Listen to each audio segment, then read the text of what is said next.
Okay, good morning everybody. Shavua Tov. Good Yantiv. This is a long Yantiv.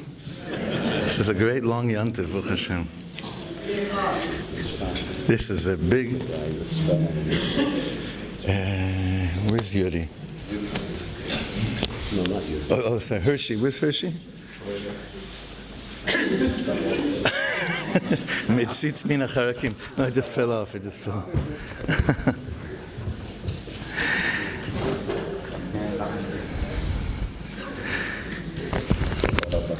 So, this is a big simcha for our kehillah, for all of Efrat, with our partners in so many different ways. Chabad Efrat English Division under the leadership of Rav Shlomi and Kiki Newman. It's such a schus to even know you guys and to have anything to do with each other, and it's also a great schus to mention that Rav Shlomi will be starting a Tanya Shir for Men this coming Thursday mornings after davening. Highly, highly recommended. Encouraging everyone to come. I'd also like to thank today's sponsors. I want to thank Johnny and Ayala Finn, Lischuto L'Refuah Shlema Shel HaChayal David Netanel Ben Ayala Ahuva. Betoch Kol Shar HaChayalim HaTzadikim. We'd like to thank Edward and Marilyn Croman, Barry and Penina Farkas for the continued strength, courage, and safety of our Chayalim and Chayalot and of all those who in their service. Our Shluchim for Hashem, enabling our continued blessed life in Eretz Yisrael for the good health and long life of Yisrael ben Chaya uMiriam Leah Bas Hanya. Also, we'd like to thank Eliel Sarah ben David behodaya gdola lakadosh baruch hu al kol chasadav bitfila la'atzlachat am Yisrael v'kochot ha'bitachon lirfuat ha'ptzuim u'lahashavat ha'chatufim lebeitam bimheira. And of course, we always love and want to thank Mr. and Mrs. Anonymous Donor. Thank you so much, as always. Big tzara, this is, like I said before, this is a big simcha. I also want to mention that there will be a Q&A, but to make it easier, for those that would like, to please text your question to the following number, if you'd like it to be addressed. You ready? This is so 2024, it's unbelievable. 054-730-8983. 054-730-8983. You got it? Yes, but if somebody wants to ask directly.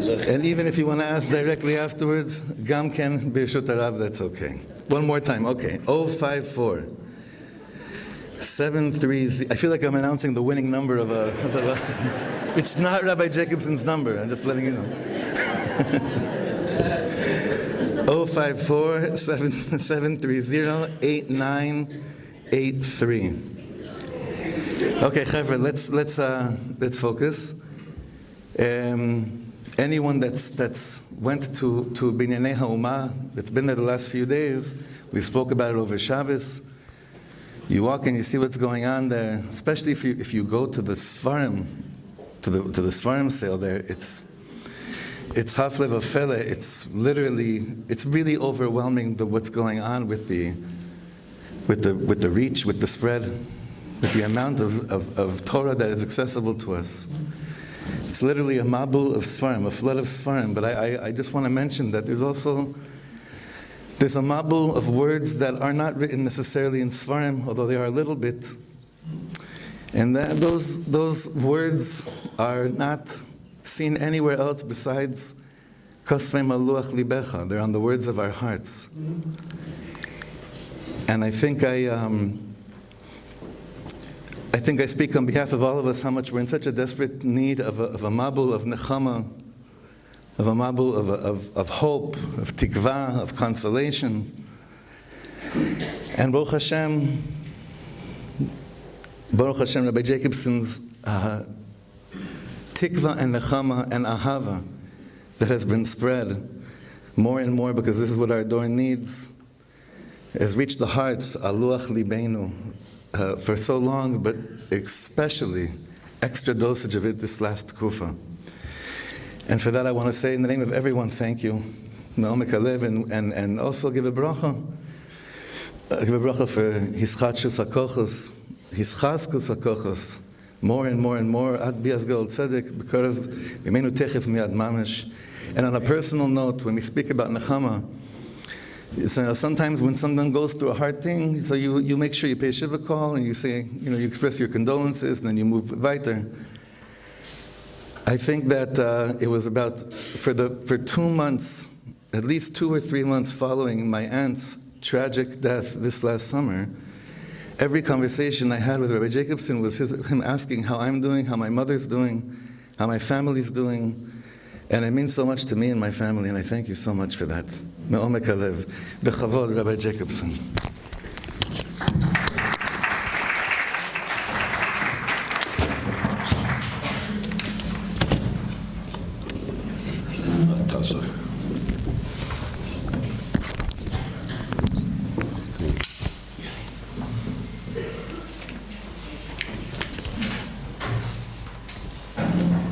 Thank you so much, Rabbi Katz, for your very moving words. Welcome, everybody. Since this is Yud Tet Kislev Farbrengen, so maybe we can begin with a Niggunim. Especially we're in your place.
If we could also do maybe one of the Niggunim of the Alter Rebbe, no? Keliyata v'yaydeko Elokai memeka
Mecca.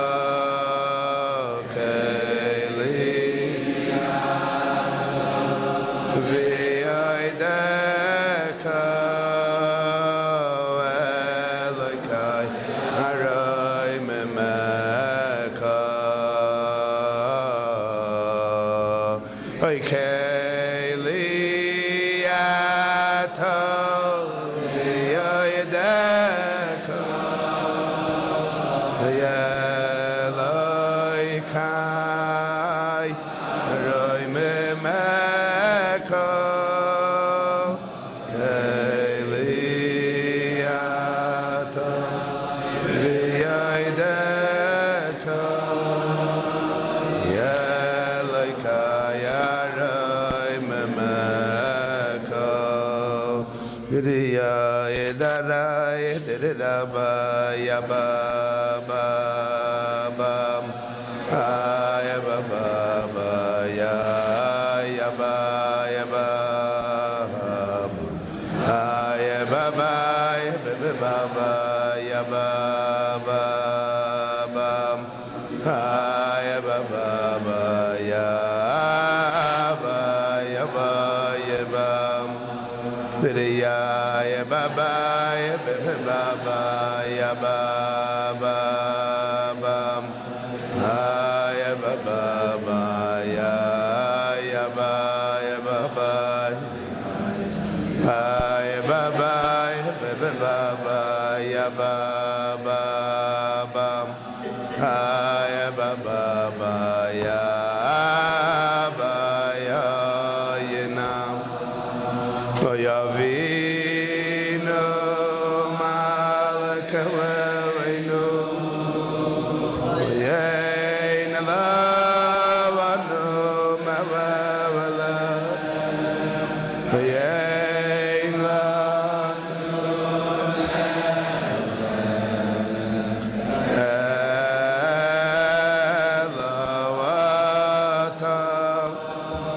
Avino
Bye.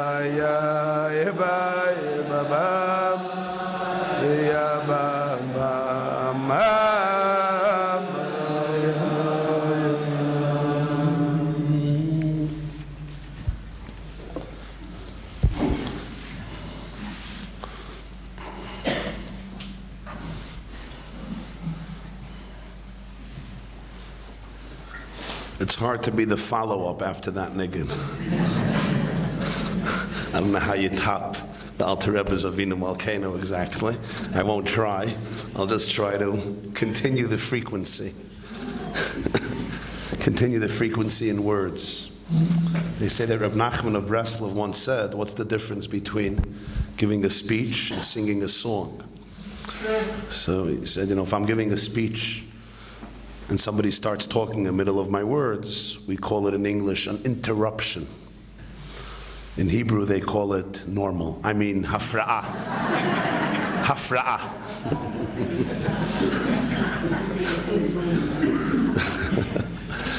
But if I'm singing a song and you start singing, we call it harmony. So Reb Nachman said the objective of life is to stop speaking and start singing. Because those who speak, everybody's always interrupting them, especially their spouse. Those who sing, everybody's always harmonizing with them. Which is, by the way, when you come home in the evening, don't talk, just sing. That's the way to do it. It will dissolve most of the issues within 20 minutes, but you just have to keep singing. Les Miserables, just keep it a musical, a whole night. Why are you so late? I am so sorry. Lo hayapkak aval, whatever. But I would just add that sometimes it seems like that sometimes even a person who's singing may still be speaking, and sometimes even when we're speaking we may be singing. So really the objective of words, as the Alter Rebbe writes many times in Torah, the Torah, Moshe Rabbeinu said, Lo ish dvarim anoichi. I'm not a man of dvarim. For introducing himself as not being a man of words, he spoke quite a lot. In fact, one day he'll compose an entire sefer called Sefer Dvarim. So he says, I'm not a man of words. Now, lahavdil, when people get up at a Shabbat Brachas and they're like, I don't know why they asked me to speak. And you'll forgive me, I think to myself, I agree.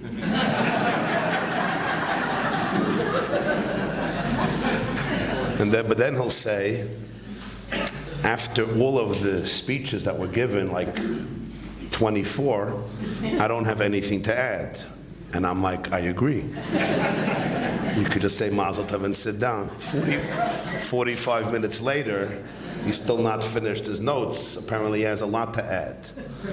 So what are you saying? I'm not a man of words, and then you go on with words, Sefer Dvarim, all the words, Eila Dvarim.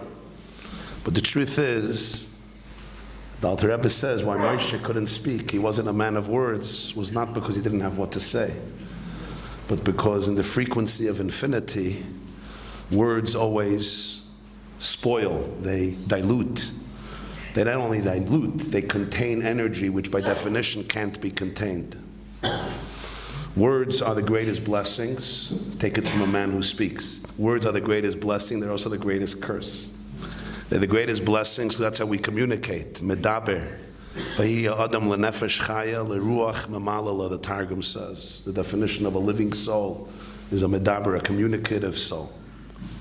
And when you're married, you got to know that the definition of a living soul is a communicating soul. Don't guess what I'm feeling, because I don't know. I can't guess what you're feeling. Tell me what you're feeling. That was for the women.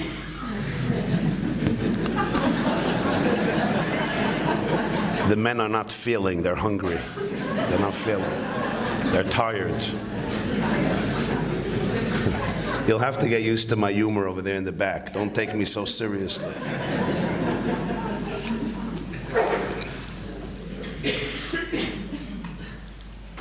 But on the other hand, words, by definition, are kelim, they're containers. They're oisius hamagbilim. They limit. The Maggid teaches, his Yud Tet Kislev, the Holy Maggid, Bereishis bara Elokim esa shamayim ve'esa aretz. In the beginning, God created heaven and earth. So he says what he created was not heaven and earth. Everything was there before. It's esa shamayim ve'esa aretz. It's the oisius of heaven, the letters of heaven and the letters of earth, meaning the definitions of heaven and earth. Pre-creation, everything existed, but it wasn't a definition, it was just infinity. The ability to define it in a new way through DNA, through letters, through a program code, through words. That was created. Es HaShamayim, the letters of heaven. Es HaAretz, the letters of earth. So all of reality can be experienced as pre-creation. And over there it's all Ein Sof, Ein Od Milvado. What happens in this world is God wanted there should be letters and words which contain things and define things, and then link the two. So it's really about, Moshe says, Lo yesh dvarim anochi. I'm not a man of words. What I have to communicate can't be communicated through words. How do you communicate the experience of infinity? How? I don't know. I don't know. How do you communicate the experience? He said, don't do this to me. And then Hashem says, the same one who is the author of infinity is also the author of words, the author of finiteness. The moment you can get into that deeper frequency, which is even beyond infinity, called Atzmos, over there you could combine infinity with words. So Moshe then could say, Eila Hadvarim. So all the words of Torah are really words that point us to a place that's beyond words. If it's not pointing you to a place that's beyond words, then ultimately the words are not worth much. I've been speaking for many, many years, and this is my conclusion. If the words don't point you to a place that is beyond words, they probably should not be said. Silence is much better. The Alter Rebbe had a son, his name was Reb Chaim Avram. He had 3 boys. The Mittler Rebbe, Rabbeinu Dov Ber, was his successor. He had a youngest son, Reb Moshe, who ended up as a prisoner by Napoleon's army. He was tortured.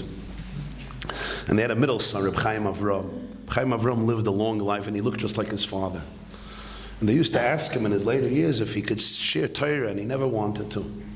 Tzemach Tzedek was alive already, and he never wanted to. They said, just say something you heard from your father. He wouldn't speak. And one week they begged him, and for Shalashudas, he said he'll say something by Shalashudas. So the whole town of Lubavitch in Belarus came. The Alter Rebbe's son is finally going to say something he heard from his father. Wow, everybody came. They're sitting at the 3rd meal, Sudash Lashit, and they're waiting. He doesn't say anything. They look at him, no. And he said one pasuk from Tehillim, Kuf Yotes. Belibi tzafanti imrasecha laman loy echtalach. In my heart I have concealed your word so that I don't sin to you. And that was it. Belibi tzafanti imrasecha laman loy echtalach. And he wasn't trying to deceive anybody. He just felt that any word that he says will be committing a sin. Now what type of sin is that? Not a sin in literal sense. But chet, the Alter Rebbe always says, means distortion, right? Chet avoin means in Hebrew distortion, misalignment. It's not going to be aligned, and he didn't want to step out of alignment. They once had told Alter Rebbe that they don't understand Tanya. So the Alter Rebbe said, of course, it's only 50%. You don't have the other 50%. So they said, what's the other 50%? He said, Niggun. It's the song. You only have the first. You don't have without the Niggun. And that's when he began to teach Niggunim and create a whole system of singing. Like you can hear in Avinu Malkeinu, it's touching the infinite. Even Keliyata, which in many ways seems simple, and it's touching the Ein Sof. That's what a Niggun is. Never mind the Dalet Bavas. So to continue to the frequency of that Niggun, of the Niggun Avinu Malkeinu. So I want to share with you, my dearest brothers and sisters, an experience I had myself when I was a child. And it came into my head this morning, and a few minutes ago another part of it came into my head. So I guess it's a sign that I should share it. I was a pretty young boy. I grew up in Brooklyn, New York. That's where my impeccable English accent comes from. And I can't remember which year it was, but it was the early 1980s. I was a boy before Bar Mitzvah, a few years before my Bar Mitzvah, maybe even younger.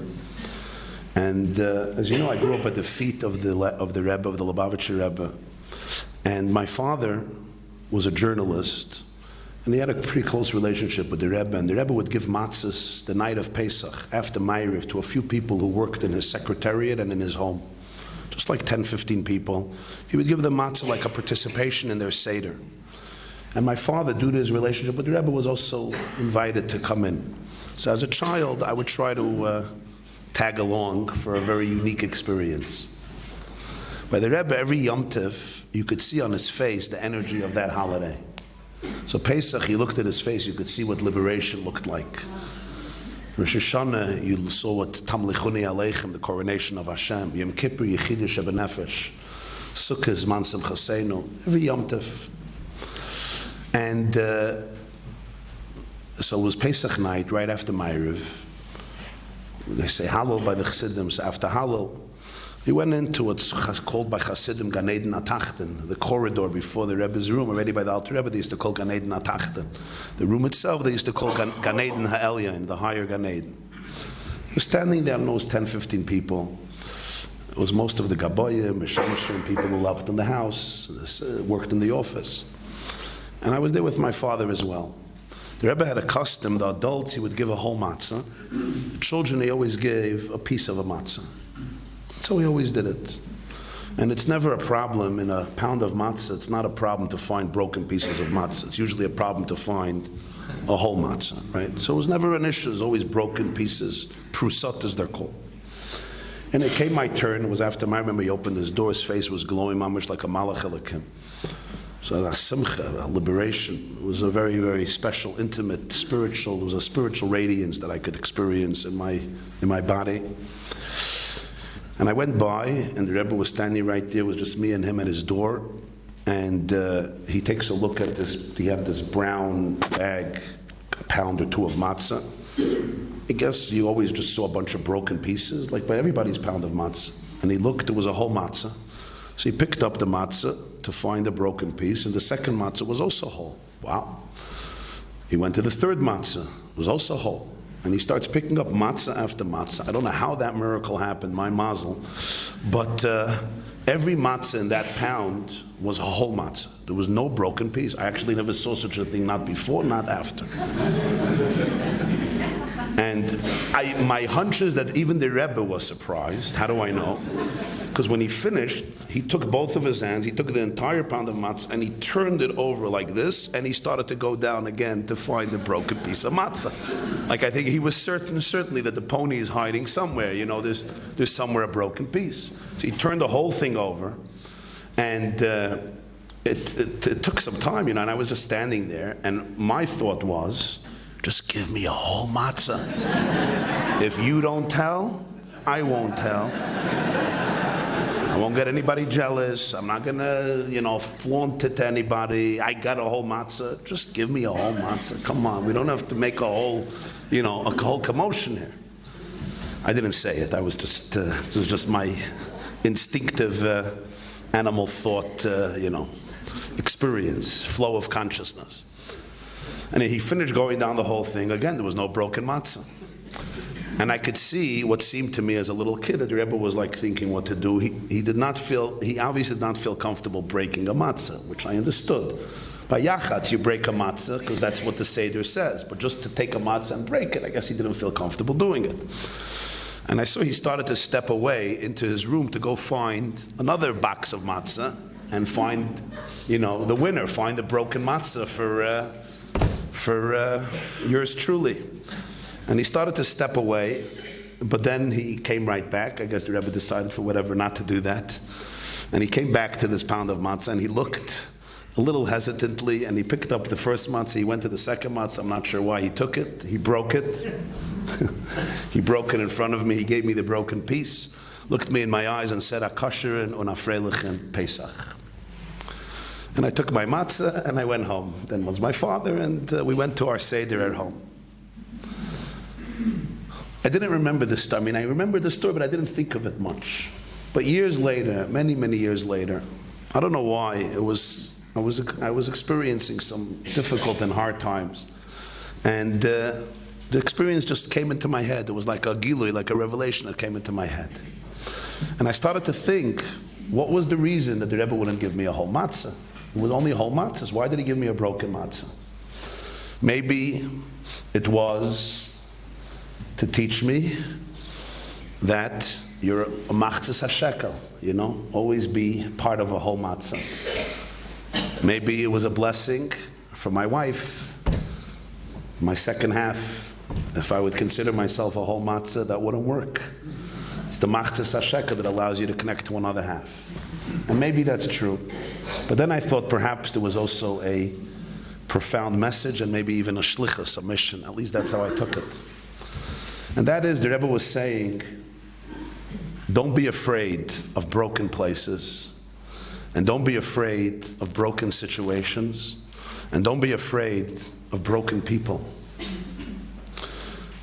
Because the moment this story popped into my head, I was dealing with letters of situations of people's lives that have been so devastated and broken so profoundly. And at some point I was asking myself, how did I fall into this? Like, what am I supposed to tell these people? I don't know.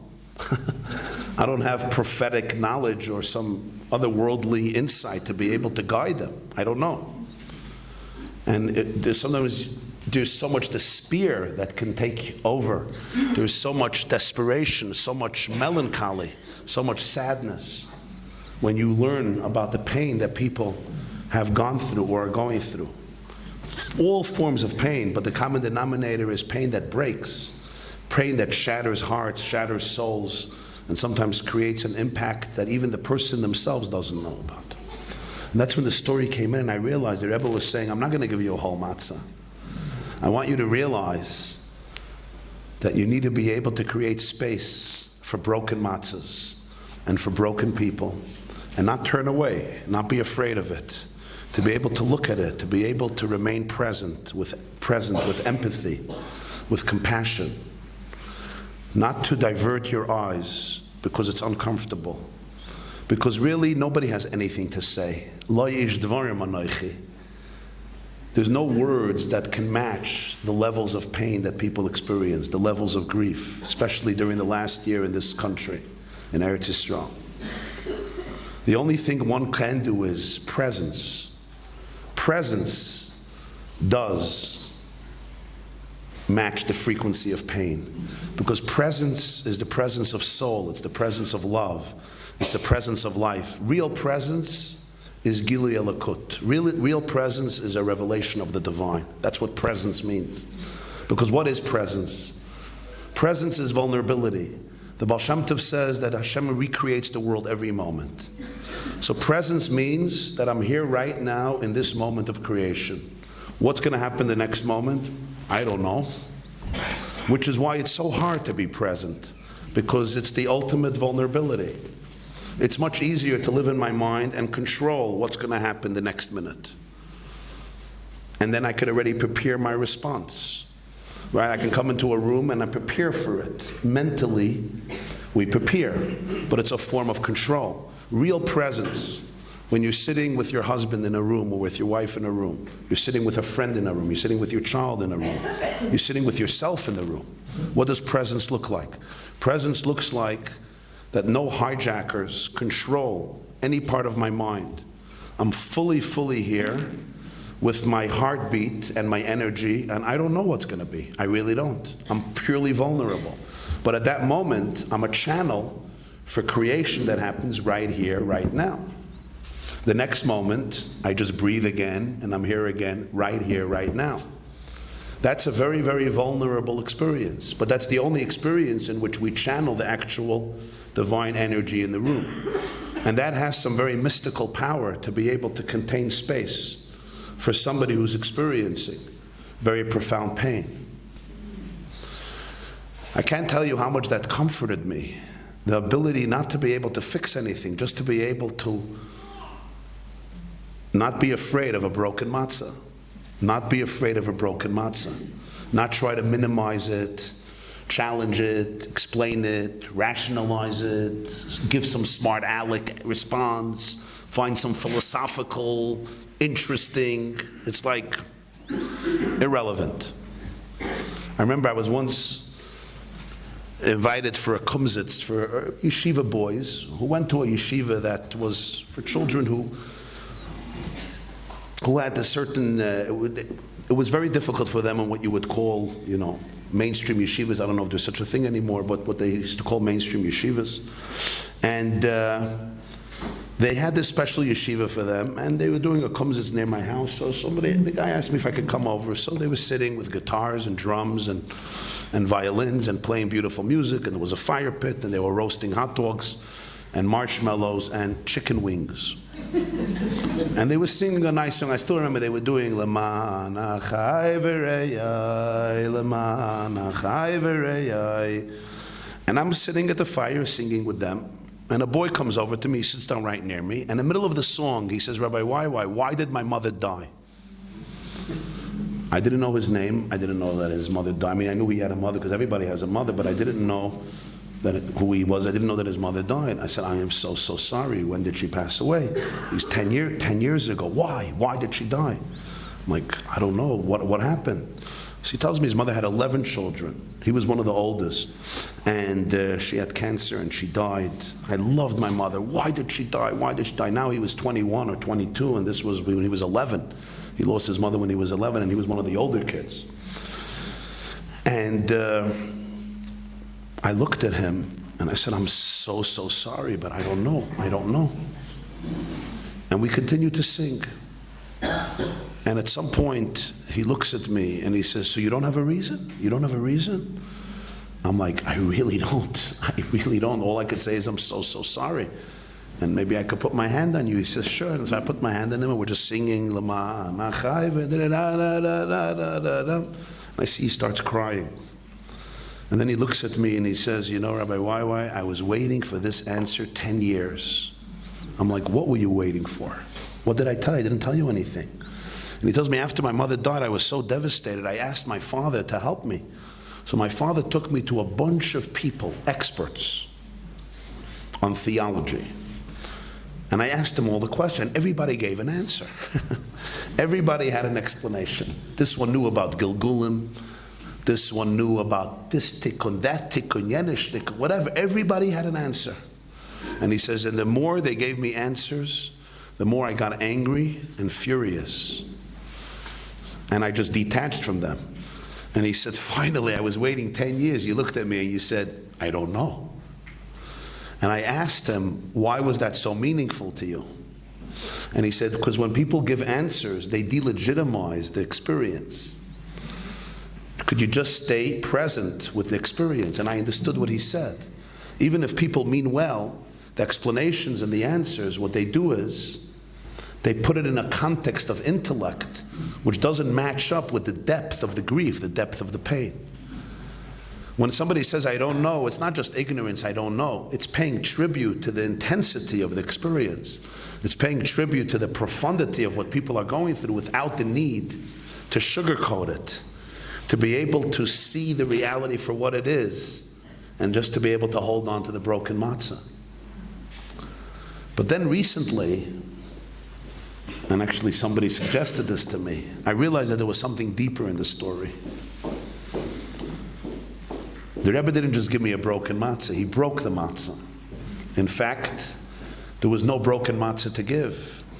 All the matzahs were whole. He broke the matzah and gave it to me. And then I realized there was something even deeper here. Because just to be able to look at brokenness and hold space for it is an incredible thing. But there's something even deeper that we can give ourselves and people. And that is remembering that even the brokenness comes from whole matzahs. Which means, essentially, we're whole. The brokenness was an act that happened. Every soul is a chelik elokam mimal. If every soul is a chelik elokam mimal, so that means every soul is divine. If it's divine, it's infinite. If it's infinite, it's indestructible. So all the brokenness happens on a frequency where we don't see the infinity. But how does a soul that's infinite come into a frequency where you don't see the infinity? So that's one of the biggest questions of Chassidus. And the answer is that the soul basically volunteers and tells God, I got this. And I'm going to go in to the place of finiteness where we're going to create what's called a dira b'tachtainam. We're going to create a home for infinity in a finite situation. What is dira b'tachtainam? Dira b'tachtainam, one of the great expressions in the Medrash and in the Alter Rebbe's teachings frequently explained, is that the whole purpose of creation was not to go back to a place of oneness and infinity where there's no universe, because that was there before, as we said earlier. The whole purpose of creation was to be able to heal the fragments, to be able to heal the Shirat HaKelim, the broken vessels, to be able to reveal the infinite oneness within the experience of fragmentation and brokenness. Who can do this? Only the soul that is so whole, is so infinite, entrusts itself and is entrusted with this mission of going into the deepest places of darkness and saying, not only won't I falter, but on the contrary, I will reveal right here, right now, the perfection of the moment and the love of the moment, and the fact that ultimately my role is to bring the infinite oneness into this very experience. Or as David HaMelech says, Gam ki elech begeit salmavis, I walk in the valley of the shadow of death, and I don't have fear because you're with me. Or later in Kuf Lametes 139, Imesek shamayim shamata, v'atziyah sha'ili neka. I go up to heaven, you're there. I come into the abyss, hineka, here you are. The angels couldn't do this. When the malachim were sent down to this earth, they failed miserably. They were just morally destroyed. They belonged in heaven. That's their place. They're good there. Kadosh, Kadosh, Kadosh, etc. The soul has that uncanny and incredible ability to be the interlacing link between heaven and earth and bring literally the Gavaya B'Yoser, the highest, into the lowest. So what the Rebbe was saying, I think, was something much deeper. And that is, I want you to know that all the matzahs are really whole. Everything is really whole. What seems like so broken is also a derivative of wholeness. When you know that it's your wholeness making space for your brokenness. It's your wholeness that contains your brokenness. It's not your brokenness that contains your brokenness. It's your wholeness that contains your brokenness. And that's really the secret of the whole story with the sun and the moon. The Gemara says in Chulin, Daf Samach, that the Torah says when Hashem created the heavenly luminaries, He created two great luminaries, Shnei Ma'orot HaGadolim. And then later it's the Ma'or HaGadol, Ma'or HaKatan, the great one and the small one. So Reb Shimon ben Lakish says, because in the beginning the sun and the moon were identical. And then the moon came and said, you can't have two kings wearing the same crown. So God says, you're right, diminish yourself. So the sun goes and diminishes itself. But then, the moon. And then the moon says, why? Just because I'm a sensitive guy and I'm saying the truth, I should diminish myself? And Hashem says, yeah, you have a point. You know what? The Jews are going to do their calendar based on you. He's like, I don't care. It's not enough. Okay, Yaakov and David and all the great people will be called Katan. They'll all be called small like you. I don't care. You're going to be seen by day and by night. I don't care. And the moon is not happy, and God says, you know what, you got a point, and therefore every Rosh Chodesh, when we see the new moon, when we celebrate the birth of the new moon, bring a special offering, and it's the only offering that the Torah says, L'Hashem chatos, it's for God's sin. Haviyu alai kapara shemiyata tiyas hayareach. Bring an atonement for me, because I diminished the moon. Ultimately, I'm the one who's responsible, I'm the one who diminished the moon. Now that's such an interesting thing. Hashem says, I need atonement. But the definition of atonement is that you didn't do what God wanted. So how can God need atonement for not doing what God wanted when it was He who wanted to do what He doesn't want? So maybe you need therapy. Why do you need an atonement? Which is maybe what an atonement means. But what's this? What is this, a joke? Like Hashem says, oh, sorry, I sinned. What do you mean you sinned? Whose will did you violate? And if you violated your will, well, you didn't have to. Do you not know what you want? Like, what's this? It's a joke. The truth is, this is the whole story of creation. The sun and the moon are really equal. The broken matzah and the whole matzah are identical. What is really brokenness? Brokenness is an experience of pain that is sometimes unbearable. But that pain is being in the presence of something so authentic, so true, so mysterious, so infinite that our brains can't control, our logic can't define. Is the presence of Hashem there any less than anywhere else? No. Sometimes even deeper. But there's no way the moon can experience it that way. The moon says something is off, something is off. This is not the story of creation. God says, you're right. From your perspective, you must be small. From His perspective, the sun and the moon are all the same. Our broken moments and our whole moments are identical. Our broken matzahs and our whole matzahs are identical. Our days in which we're flying and the days when you feel like you're in the abyss, from God's perspective, are all part of an infinite wholeness. It's just a journey of your soul through very, very different places and experiences. It's almost like going in all the grooves of reality, Shirat HaKelim, and bringing there the light. But from my perspective, I could never experience that, because if I would experience it that way, I wouldn't be in the grooves, I wouldn't be in the abyss, I wouldn't be b'tachtainim. Then I'll just be b'elyonim. So from my experience, from the moon's experience, it's like, we can't be identical. God is like, you are identical. No, we can't. God says, okay, so diminish yourself. From your experience, you'll be small. And then, wait, why am I small? Why am I dealing with all this? Come on, why am I dealing with all this? What am I dealing with? So he says, well, the Jews will do their calendar with you. I don't care. Yaakov, David, everybody is connected to you. You're like connected to everything. I don't get. And God says, at the end of the day, this is all my fault. Ultimately, this whole Dira B'Tachtainim thing, this whole idea of creating this universe, like I really came up with it, I need the atonement here. In other words, he's ultimately taking accountability for the fact that our journey is a painful journey through darkness and brokenness. So there's a profound paradox here at the core of it all. And that is, on one hand, to deny brokenness, to be naive, to be detached, to be numb, is really not allowing ourselves to go into that experience.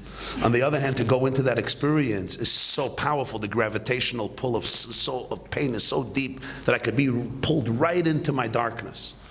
And this is where we always need to have that vision, and it's the whole matzah that really comes into the broken matzah. You're whole. Everybody is whole. Everybody is whole. You can't not be whole. You're a chelek elikam imal. You are whole. And it's my wholeness that wants to hold on to my brokenness. It's my wholeness that makes space for my brokenness. And the two exist simultaneously. It's the sun and the moon. Shnei ma'iris hagdolim. And even when I'm holding that brokenness, I won't feel the wholeness, because if I do, I'm not holding on to the brokenness. This is really the gift, what I experienced from the Alter Rebbe, the gift from the Alter Rebbe, the Balagul of Yud Tet Kislev. I know many of you here listen to a lot of our Shiurim and Torah and Lakut Torah and the Alter Rebbe's teachings and the teachings of the Baal Shem Tov and Chassidus in general. What is the real gift of that? What is the real gift of Chassidus? What is it? It's cute vertlach. Yeah, it's a lot of nice vertlach. On the parsha, there's all cute vert and good stories and good songs. But that's not the gift of Chassidus. The real gift of Chassidus was, it started to bring and synthesize and showing that Galus and Geula are really one. Redemption and exile are really one. The Baal Shem Tov was born in 1698. It was a time of profound darkness. It was right after the pogroms of 1648 and 1649. Tachtat. It was right after the Shabsi Tzvi, false Mashiach debacle. The Jewish people were morally, physically, emotionally, psychologically, socially impoverished, broken, devastated. The Baal Shem Tov came to the world. What did he say? He didn't come to say a few nice vertlach. He also didn't come to people should have herring and kugel. He also didn't come just to people should have a certain garb or uniform. I mean, it's all nice and good and beautiful. It's not what he did. What he did was, the Baal Shem Tov, with his very presence and with his very teachings, he allowed people to be able to experience a part of themselves that they may have forgotten. Somebody once said, love is learning the song in somebody else's heart and singing it back to them when they might have forgotten it. There's a song in every person's heart. It's a song of wholeness. It's a song of Ein Sof. It's not a song you could describe in words. The reason you can't describe it in words because it comes before words were created. It's pre-verbal. It's Elokus. It's Ein Sof. In that space, there's absolute clarity. There's also absolute bliss. There's also absolute joy. There's also absolute vulnerability. There's no control. There's also an absolute experience of a frequency of surrender, trust, faith, love, and oneness. And it's a very, very, very deep frequency. And every mimer of the Alter Rebbe takes you back into that place. You just have to be very vulnerable when you learn it, very vulnerable. And suddenly you start feeling And of course, if there's blockages, it's hard to feel. But if we work on our blockages, and that's a lot of work, and you start feeling it, it's just a presence of wholeness that doesn't have answers for the pain, because there's no real answers. It comes from a place that's deeper than logic. God created logic, so he's not going to be explained by logic. It doesn't have answers, but it could contain it and look at it without flinching, because somehow it knows, not through knowledge, but it knows in the very core of its being that this is part of an infinite oneness, even though I'll never figure this out with my mathematical left brain. There's an incredible teaching from the Alter Rebbe, the Baal HaGeula this week, Torah or Parshas Miketz. It says in Zohar, Parshas Vayechi, Zakoyi inun, tzadikoyi dikshoit. So special are the true tzaddikim, because every day in this world they imagine that it might be their last day. They look at every day and they say, okay, today I might pass away. And the Alter Rebbe says, why is that so special? Like, why is that the level of the greatest tzaddikim? In fact, he says, it seems like a pretty low level. That basically, thank you, what keeps them in check is, I might die, and I don't want to end up in the barbecue. That doesn't seem like such an elevated level. In other words, what's motivating me to be a mensch and a good person and a Jew today is, I may die, and the time of reckoning is going to come. Okay, I hear that. But is that really the highest level of the tzaddikim, that every day they imagine this might be my last, and therefore I better behave because the fun is over very soon? Alter Rebbe says, like, what's the godless? What's the greatness? And then he says, that's not what the Zohar means. The Zohar means something completely different. And this is what he says.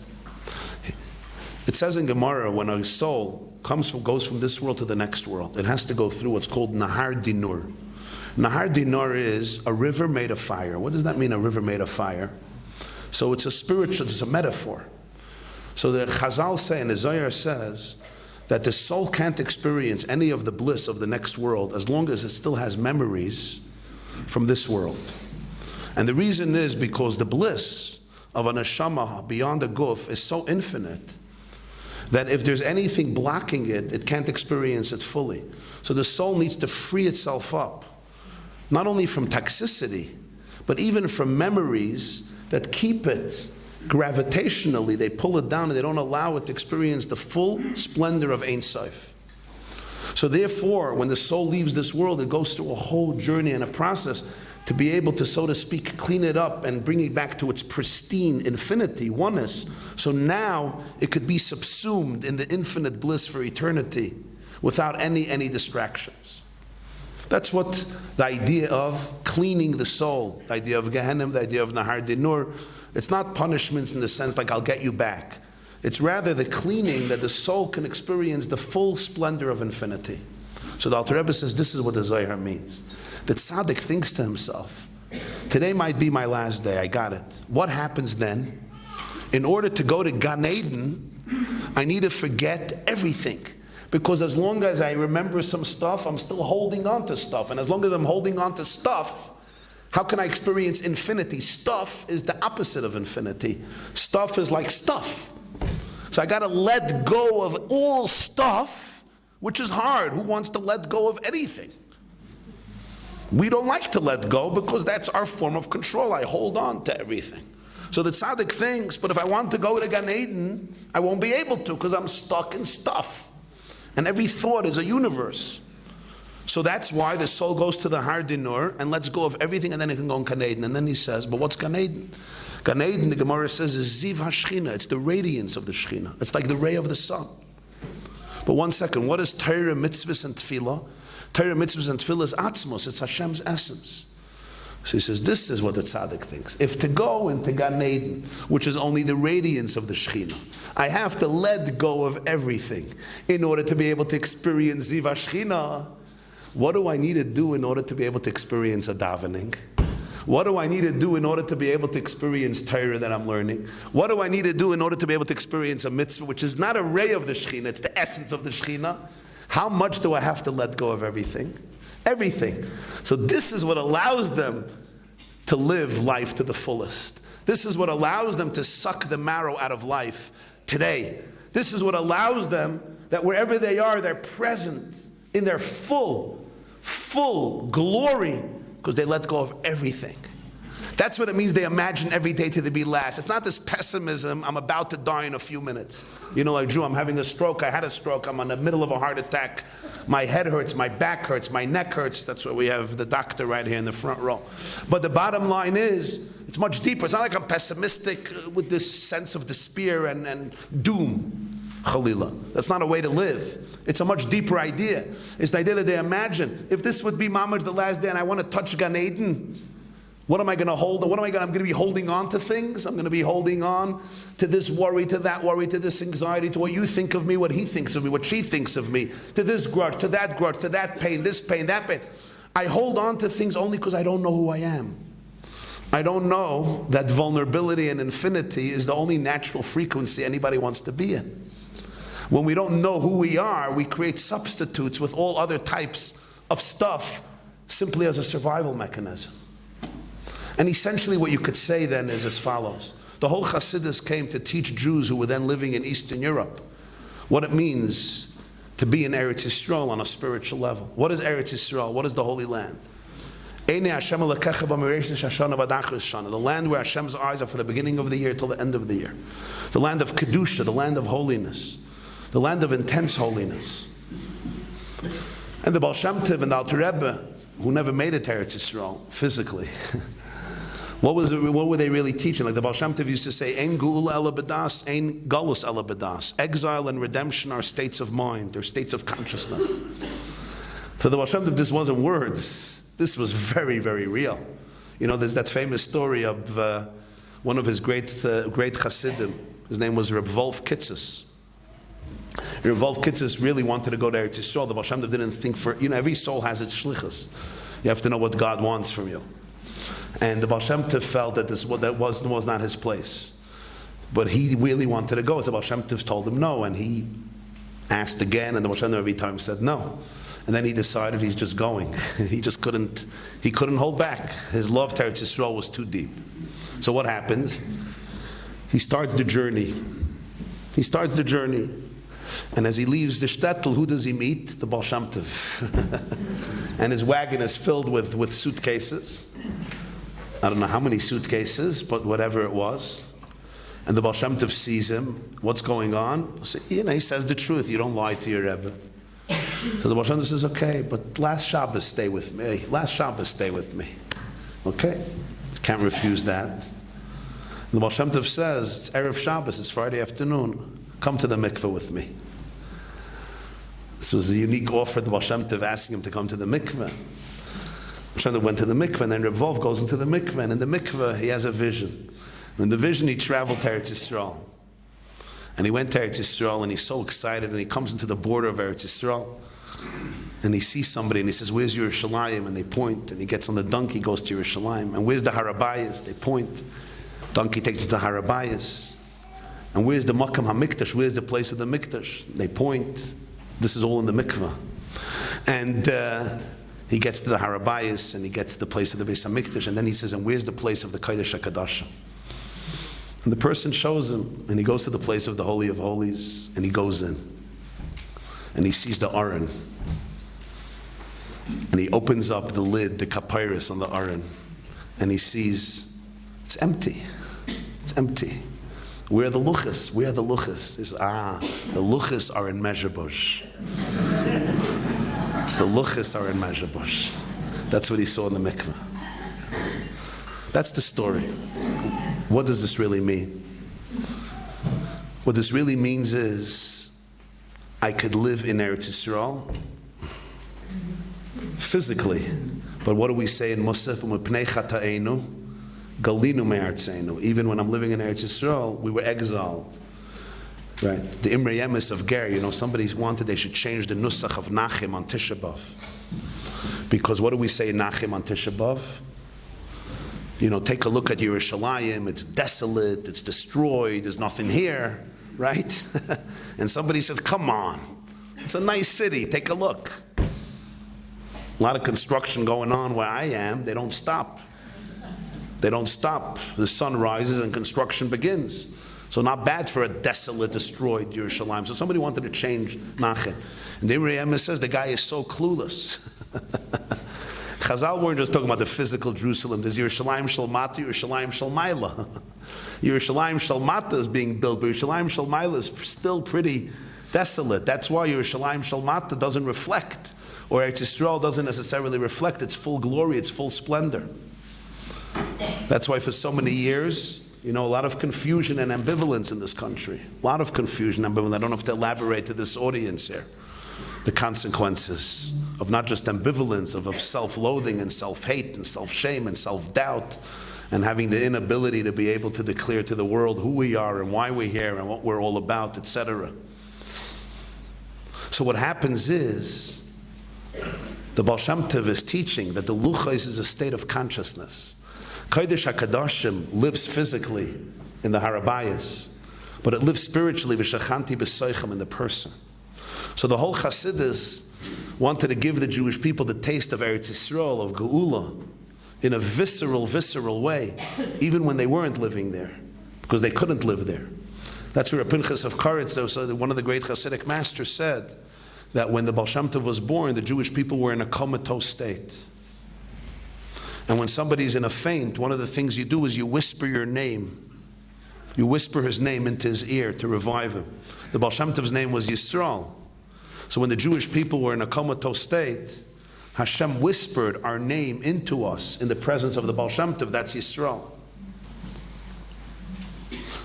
So the Baal Shem Tov said, Geula and Galus are states of mind, states of consciousness.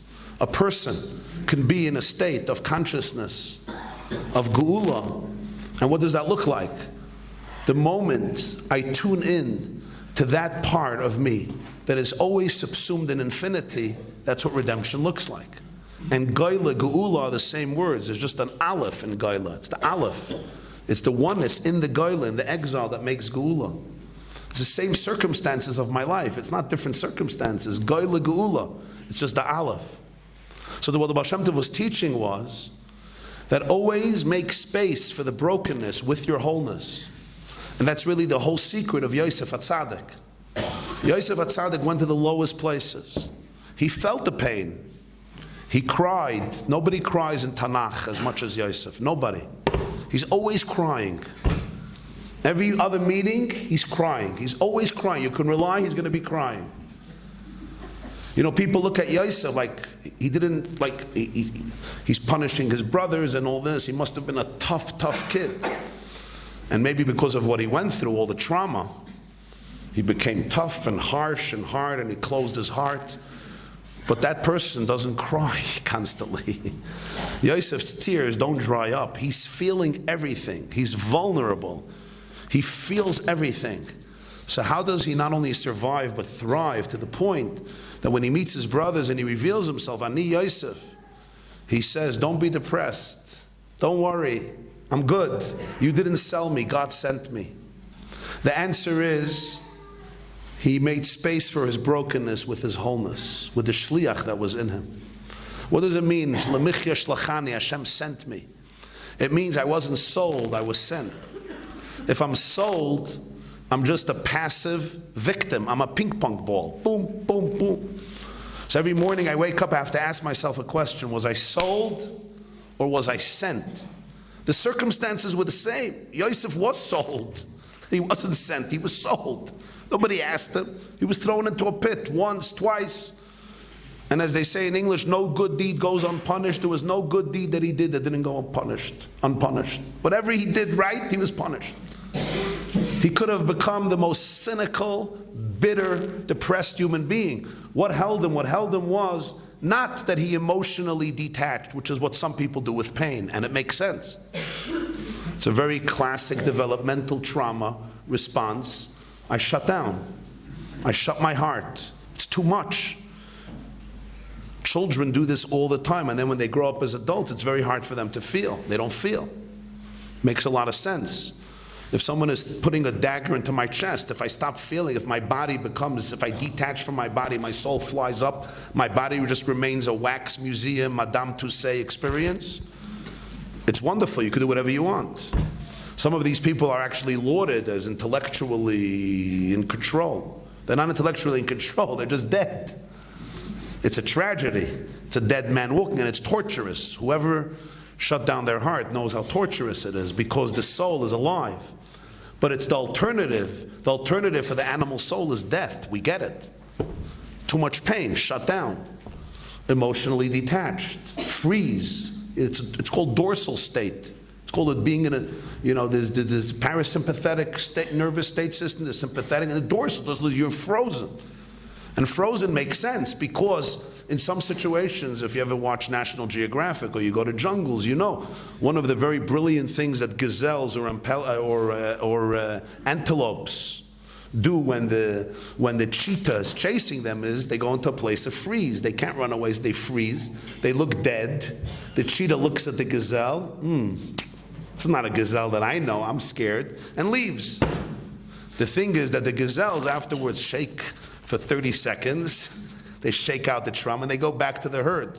We live with the stories, and we're like, I probably deserve this. So I remain frozen 60 years later. I'm still frozen. My system didn't open up. I'm still in danger. I'm still frozen. And it's a very, very torturous place to be in. And the Baal Shem Tov and the Alter Rebbe wanted to teach people how to be able to remain with open hearts, to experience everything in life with a full flow of consciousness, and yet not only not fall apart, but realize that all of life is about holding space for our brokenness with our wholeness. Your wholeness is never questioned. Your wholeness is absolutely powerful. It's divine. It's an elikus. It's chelik elokamimal. You're a frequency of Ein Sof, and that's always true. The only question is how much access I have to it. It's the only real reality. And my entire journey is to be able to reveal that reality in every state that I'm in. And for that, I have to go through it, and Yosef got it. So even as he was going through the experience and feeling the full texture of the pain, and when the moon is feeling the full texture of her waxing and waning, she doesn't know that she's the sun. Because if she would know she is the sun, she would never be able to make dira b'tachtoin, and for that you have to touch the texture of darkness. And only the soul knows how to touch the texture of darkness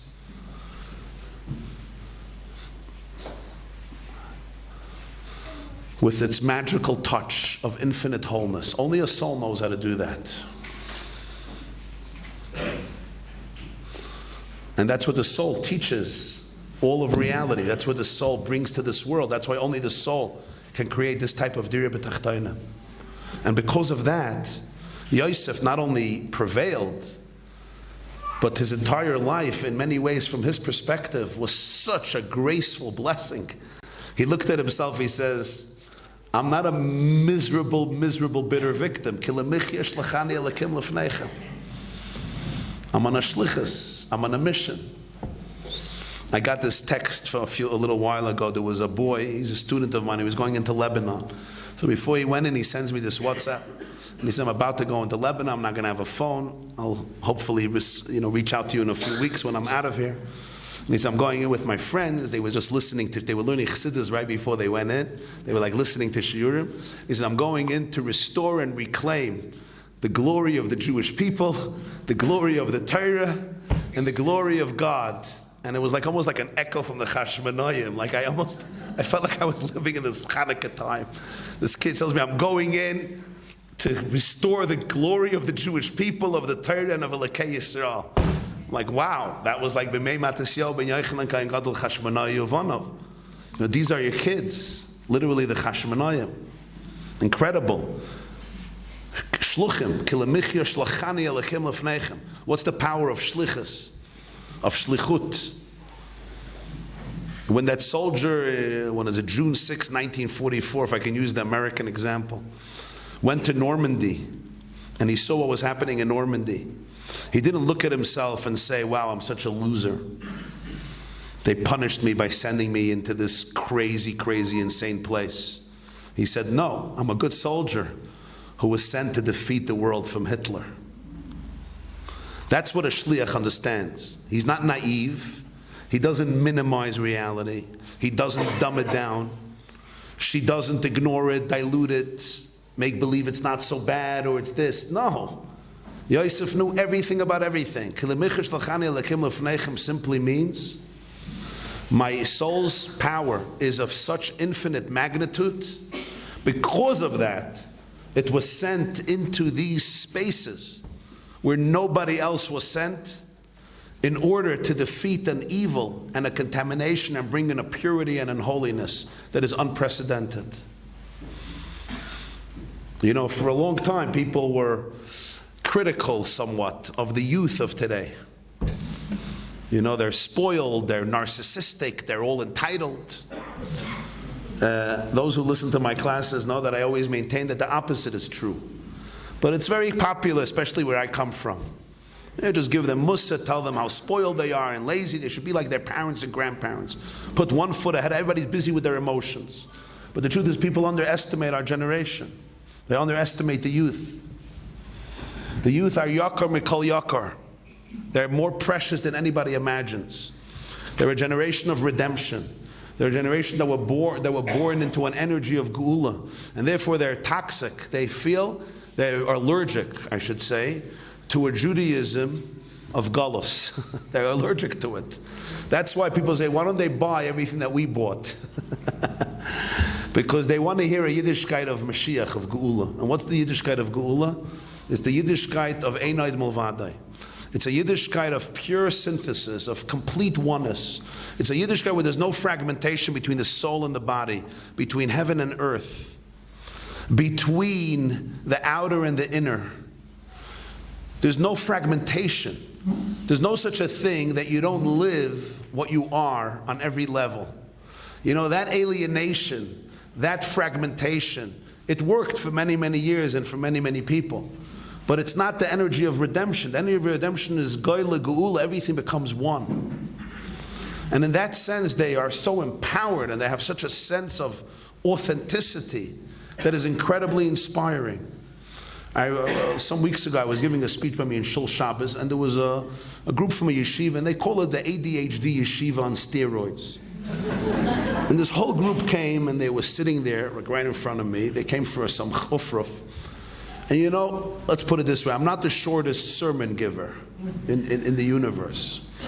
So I spoke for quite a while, and this kid sitting right in front of me was like glued and listening, and at the end he comes over to me and he says, you know, you could have spoken for another 12 hours. I said, well, it was close to that.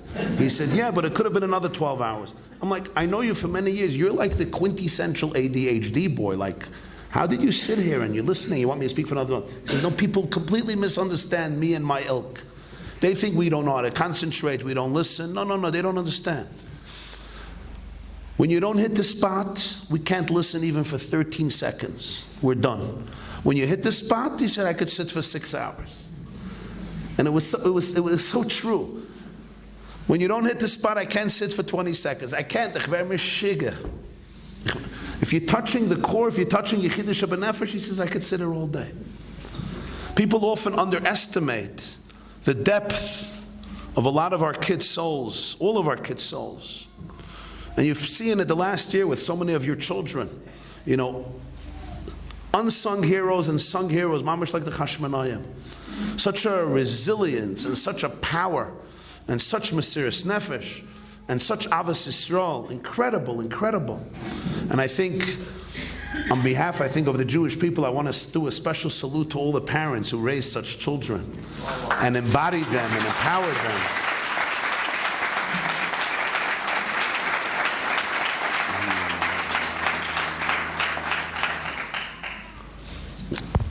It's incredible.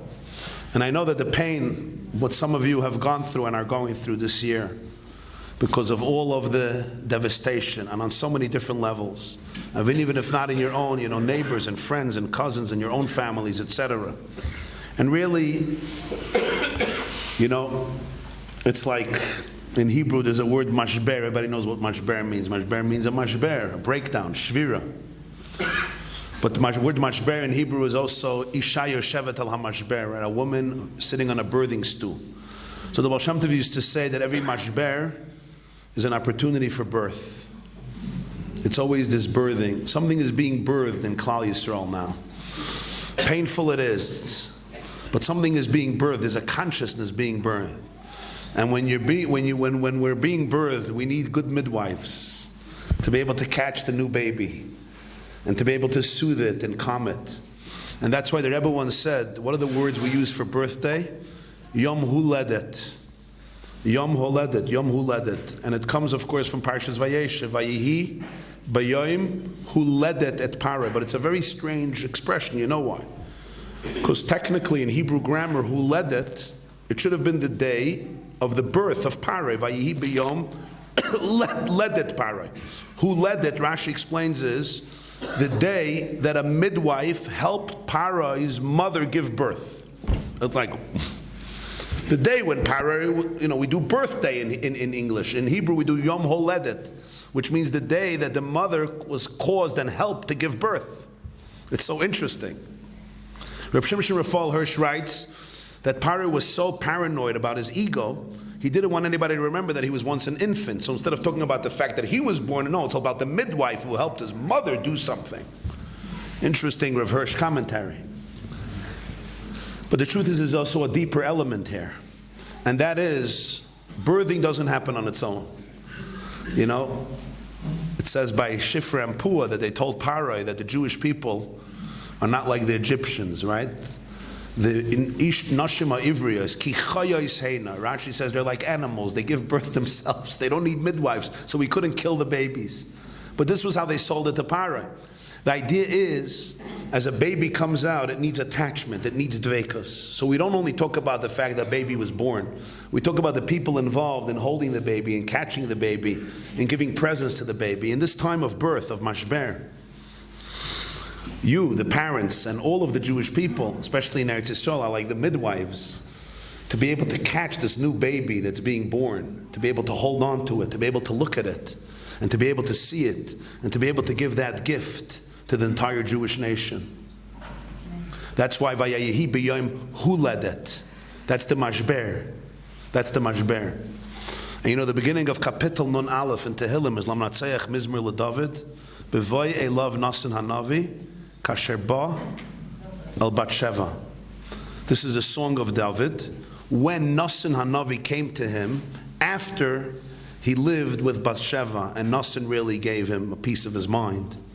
And that's when David says, V'chatasi negdi samid, leiv nishbar v'nitke lekim le'sivza.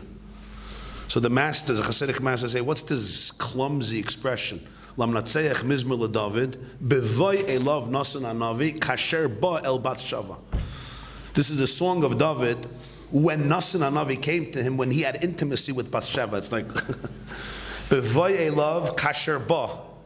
And why mizmor LeDavid? Why are you singing? Why are you singing, David? You should be crying after what happened with Bathsheba. And indeed, the whole Mizmor is David HaMelech's remorse and grief. But here it's Mizmor LeDavid. He's singing. When Nasan Hanavi came to him, when he came to Bathsheba, it's almost like the two comings were the same. It's not. Bevoi means he came. Ba Bathsheba means a different type of ba, completely. It was a relationship. So Reb Meir of Primishlan said something very powerful.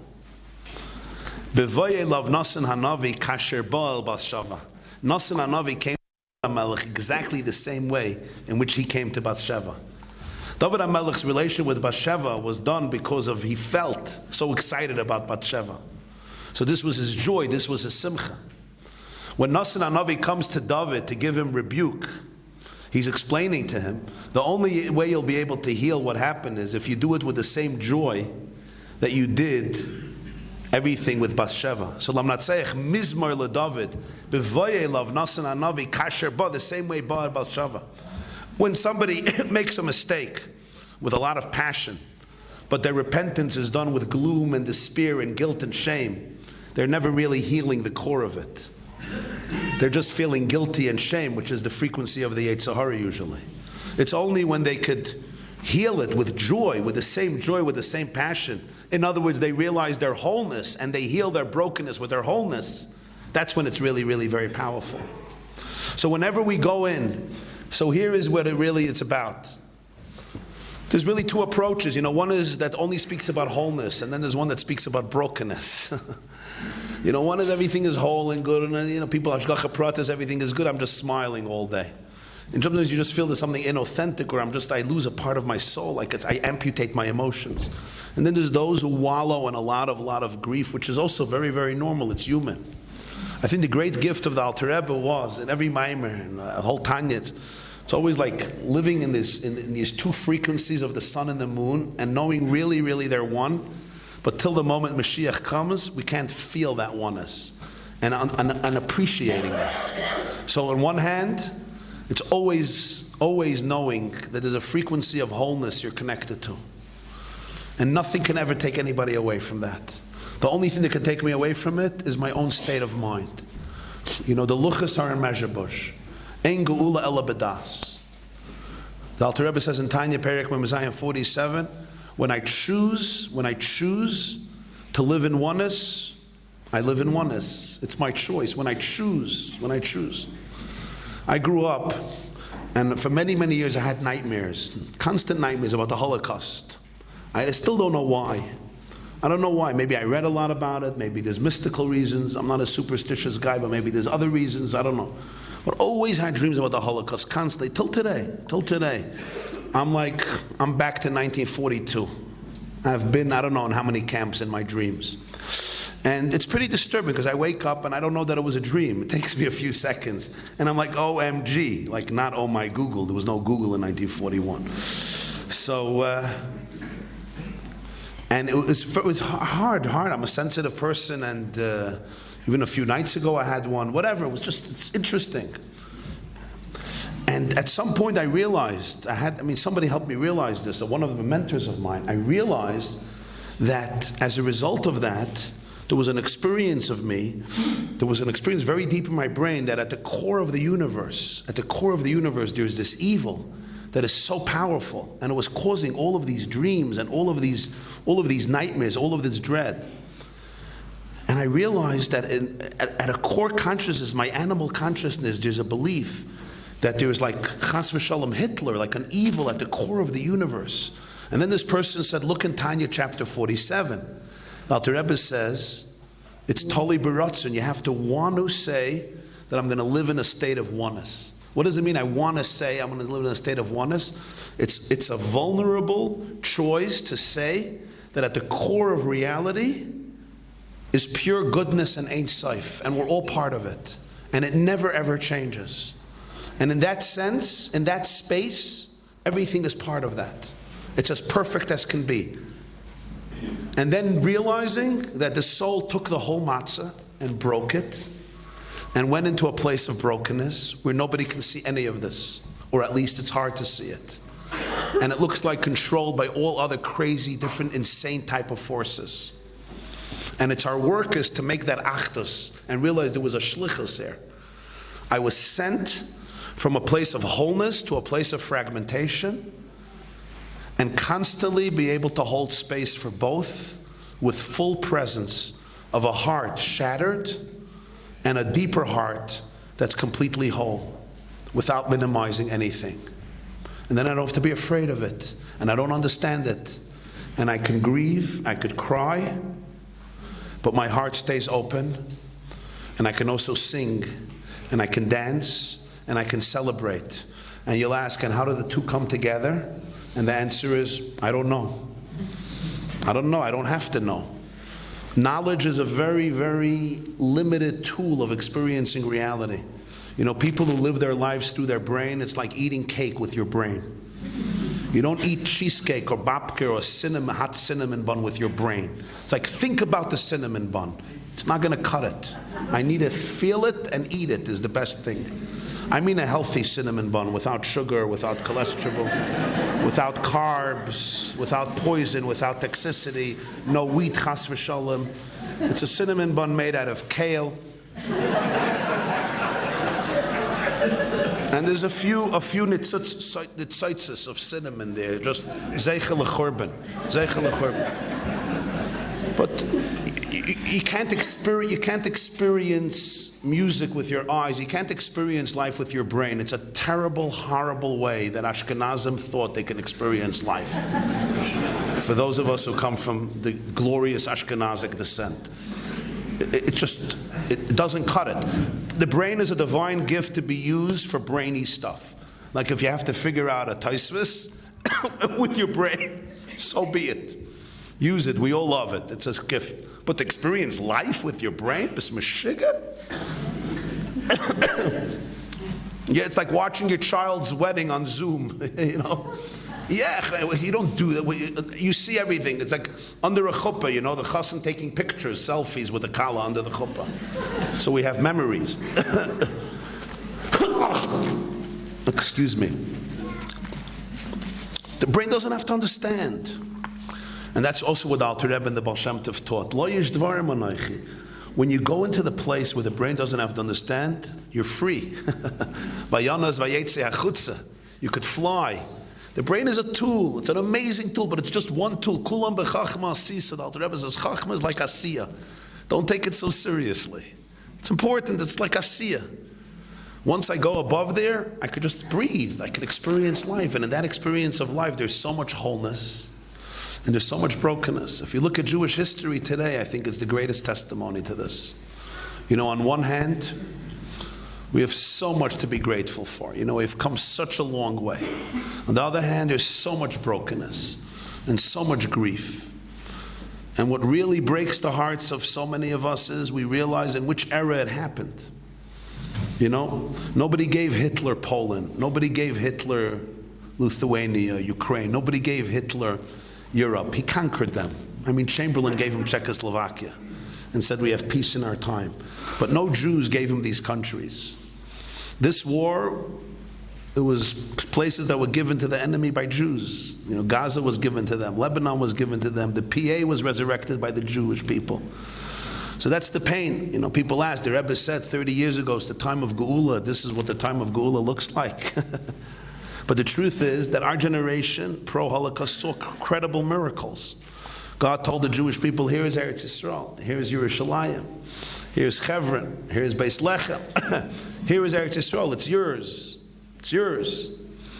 That's what happened. But Jews are very, very powerful people. And when we're brainwashed and indoctrinated and really misguided, or I would put it differently, when we have 2,000 years of gullus trauma, and we don't know who we are and what we are, and we live with shame and ambivalence and inner insecurity.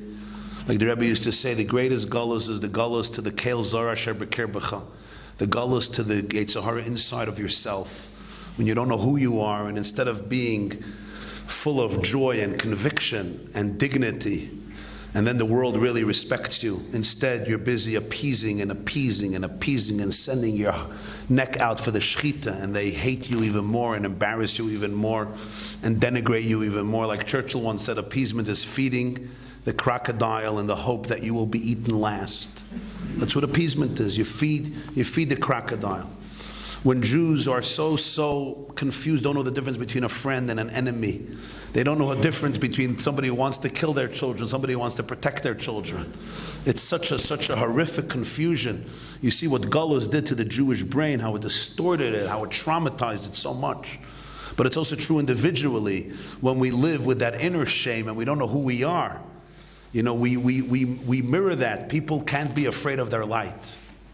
And that's the gift of Yud Tet Kislev, the gift of Chassidus, is the gift of giving the Jewish people back their infinity, their Ein Sof. It's the feeling they had when they left Mitzrayim.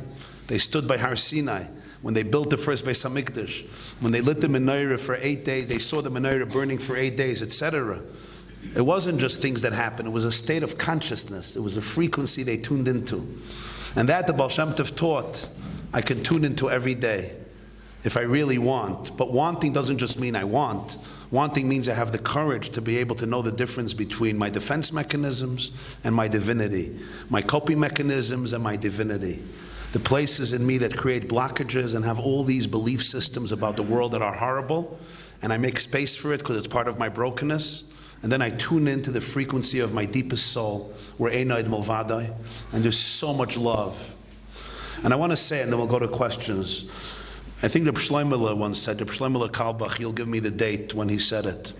Rish Chodesh we say, Avas Olam Tavi Lahem. Uvris Avais Labanim Tiskes, also a beautiful song. Avas Olam Tavi Lahem. Bring them Avas Olam. Give the Jewish people Avas Olam. What's Avas Olam? Literally eternal love. Avas Olam, eternal love. But the Tanya says Avas Olam also means all the love of the world. The love of the world. So here's one interpretation. Avas Olam, how much love is there in the world right now? If you take all the love that's just right here in the room in Shiras David, how much love is there in the room right now? If you take every mother's heart here and every woman's heart here, how much love is there to all of your loved ones? A lot, right? I could see, I could feel. How much love? A lot of love in this room. Now take all the love that exists in the whole Efrat and then in the whole Eretz Yisrael, of every child, every young man, every young woman, every child, adult, soldier, every Jew in Eretz Yisrael and then the whole world. And then take all the love that exists in the world. Avas Olam, how much love is there in the world? Now take all the love that existed in the universe from the beginning till now. All the love that any mother had to her child or any person had to another person. How much love is there? That's a lot of love. So we say, Avas Olam Tavi Lahem.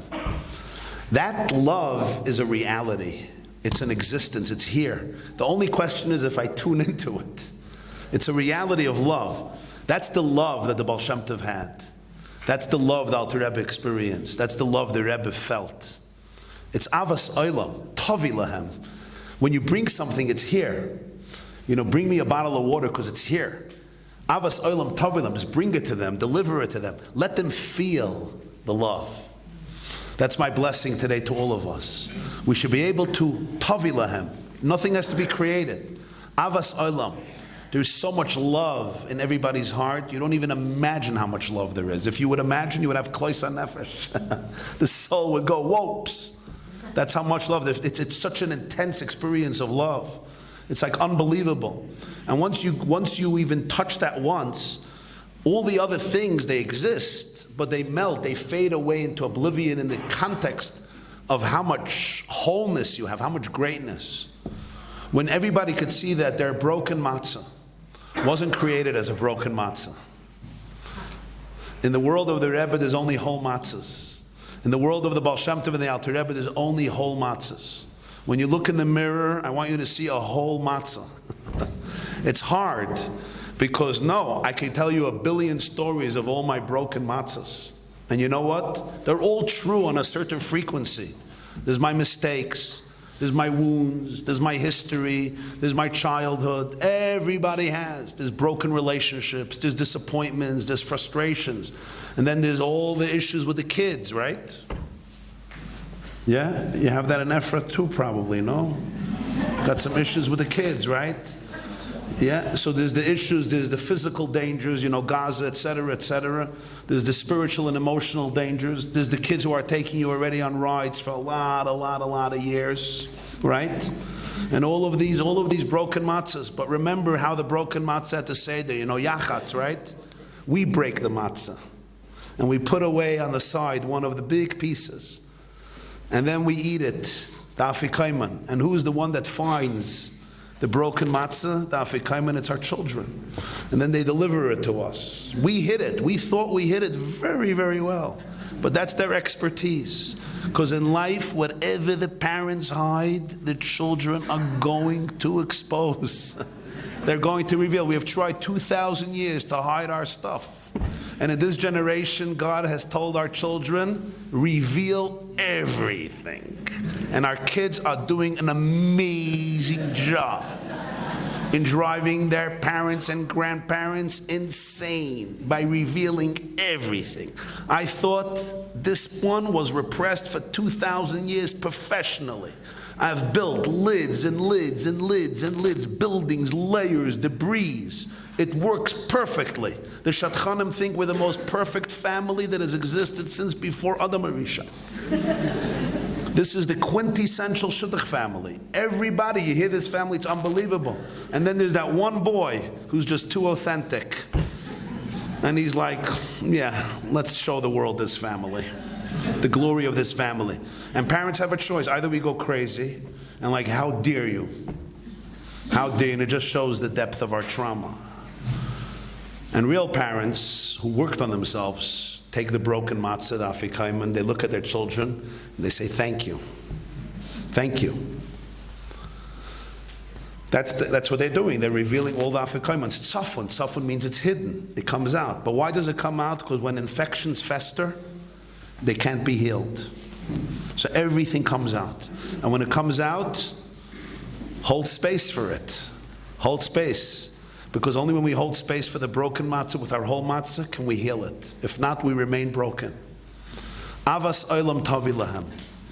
There's so much love to each one of your children. When you look at a child, especially the child that's challenging you deeply, just look at your child a little deeper and remember what he or she looked like when they were 1 year old. You remember? What did you see in that child? You saw a malach elikim. You saw a chelek elikami mal. You think just because he's 17, he's not a chelek elikami mal mamish anymore? You think once they're 13 and they lose their dimples, it's no more chelek elikami mal mamish? Now it's just a bunch of what? Tyrants, dictators, here to ruin our lives? It's the same chelek elikami mal. It's the same thing. Just look and see the 1 year old eyes. You'll see it. You'll see it. Because if parents are not going to hold space for it, who will? It doesn't mean there's no disappointments, it doesn't mean there's no pain, it doesn't mean there's no difficulties, it doesn't mean there's no challenges, but always hold the challenges with the wholeness. Avas olam tavi lahem. There's so much love in the room. There's so much love in your hearts. There's so much love in all of our hearts. So we pray, we bless each other with so much love that we should be able to always go into that space. Always live in that space. Always be able to let go of everything else, like the Alter Rebbe says. Imagine that even for the Ziv HaShechina, we let go of everything. So to be able to have a real davening, a real learning, a real mitzvah, you let go of everything. There's nothing that exists. There's nothing that exists. Why do you think the Baal Shem Tov's davening was powerful? Because nothing existed. It was just intimacy. And whenever you go into that space, you'll see there's magic. Try it, you'll see it. It's not so easy, because the hijackers will not let you do this. They will not let you do this because this is the frequency of Geula. They do not want this. They want you, there's something to worry about. Baruch Hashem. But the Baal Shem Tov taught, we let go. And when we let go, we become channels for creativity. Creativity, divine creativity. Yitziratiyut. And in that divine creativity, we become co-authors of creation. And we become co-authors of creation. We can deliver the new baby that's being born from all the mashberim. Hold this baby, hold this baby. Hold it tight, embrace it, and give it to the world. L'chaim, good Yom Tov, thank you.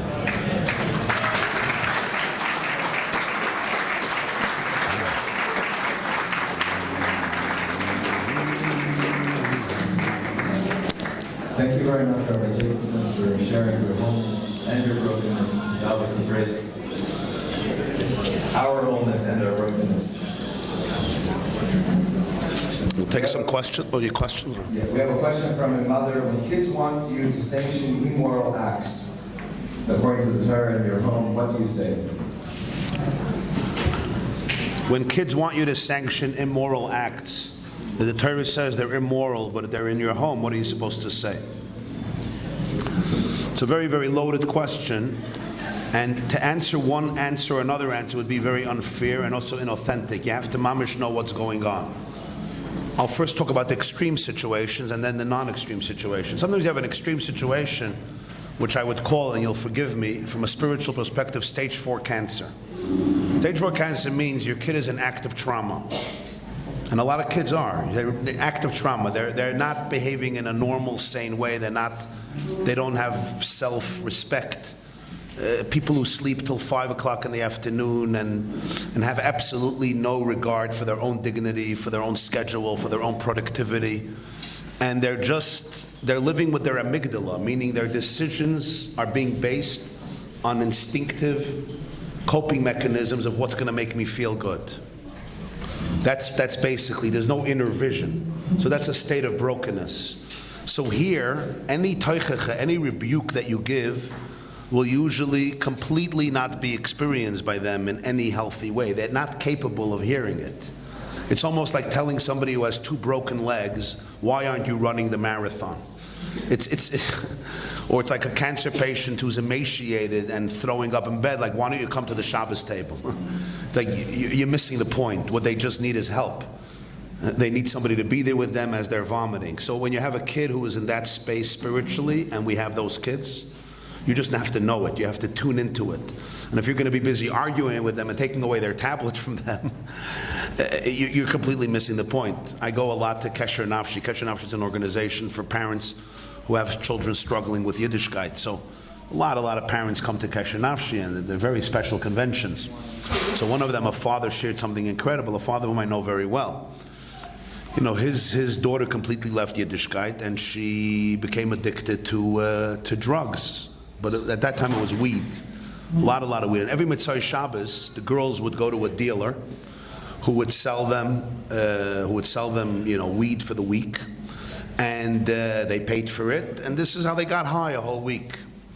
And he said that he decided that he's going to go with her Mitzvah Shabbos and buy it for her and be with her in the car as she begins her Malava Malka. It wasn't Malava Malka with fish.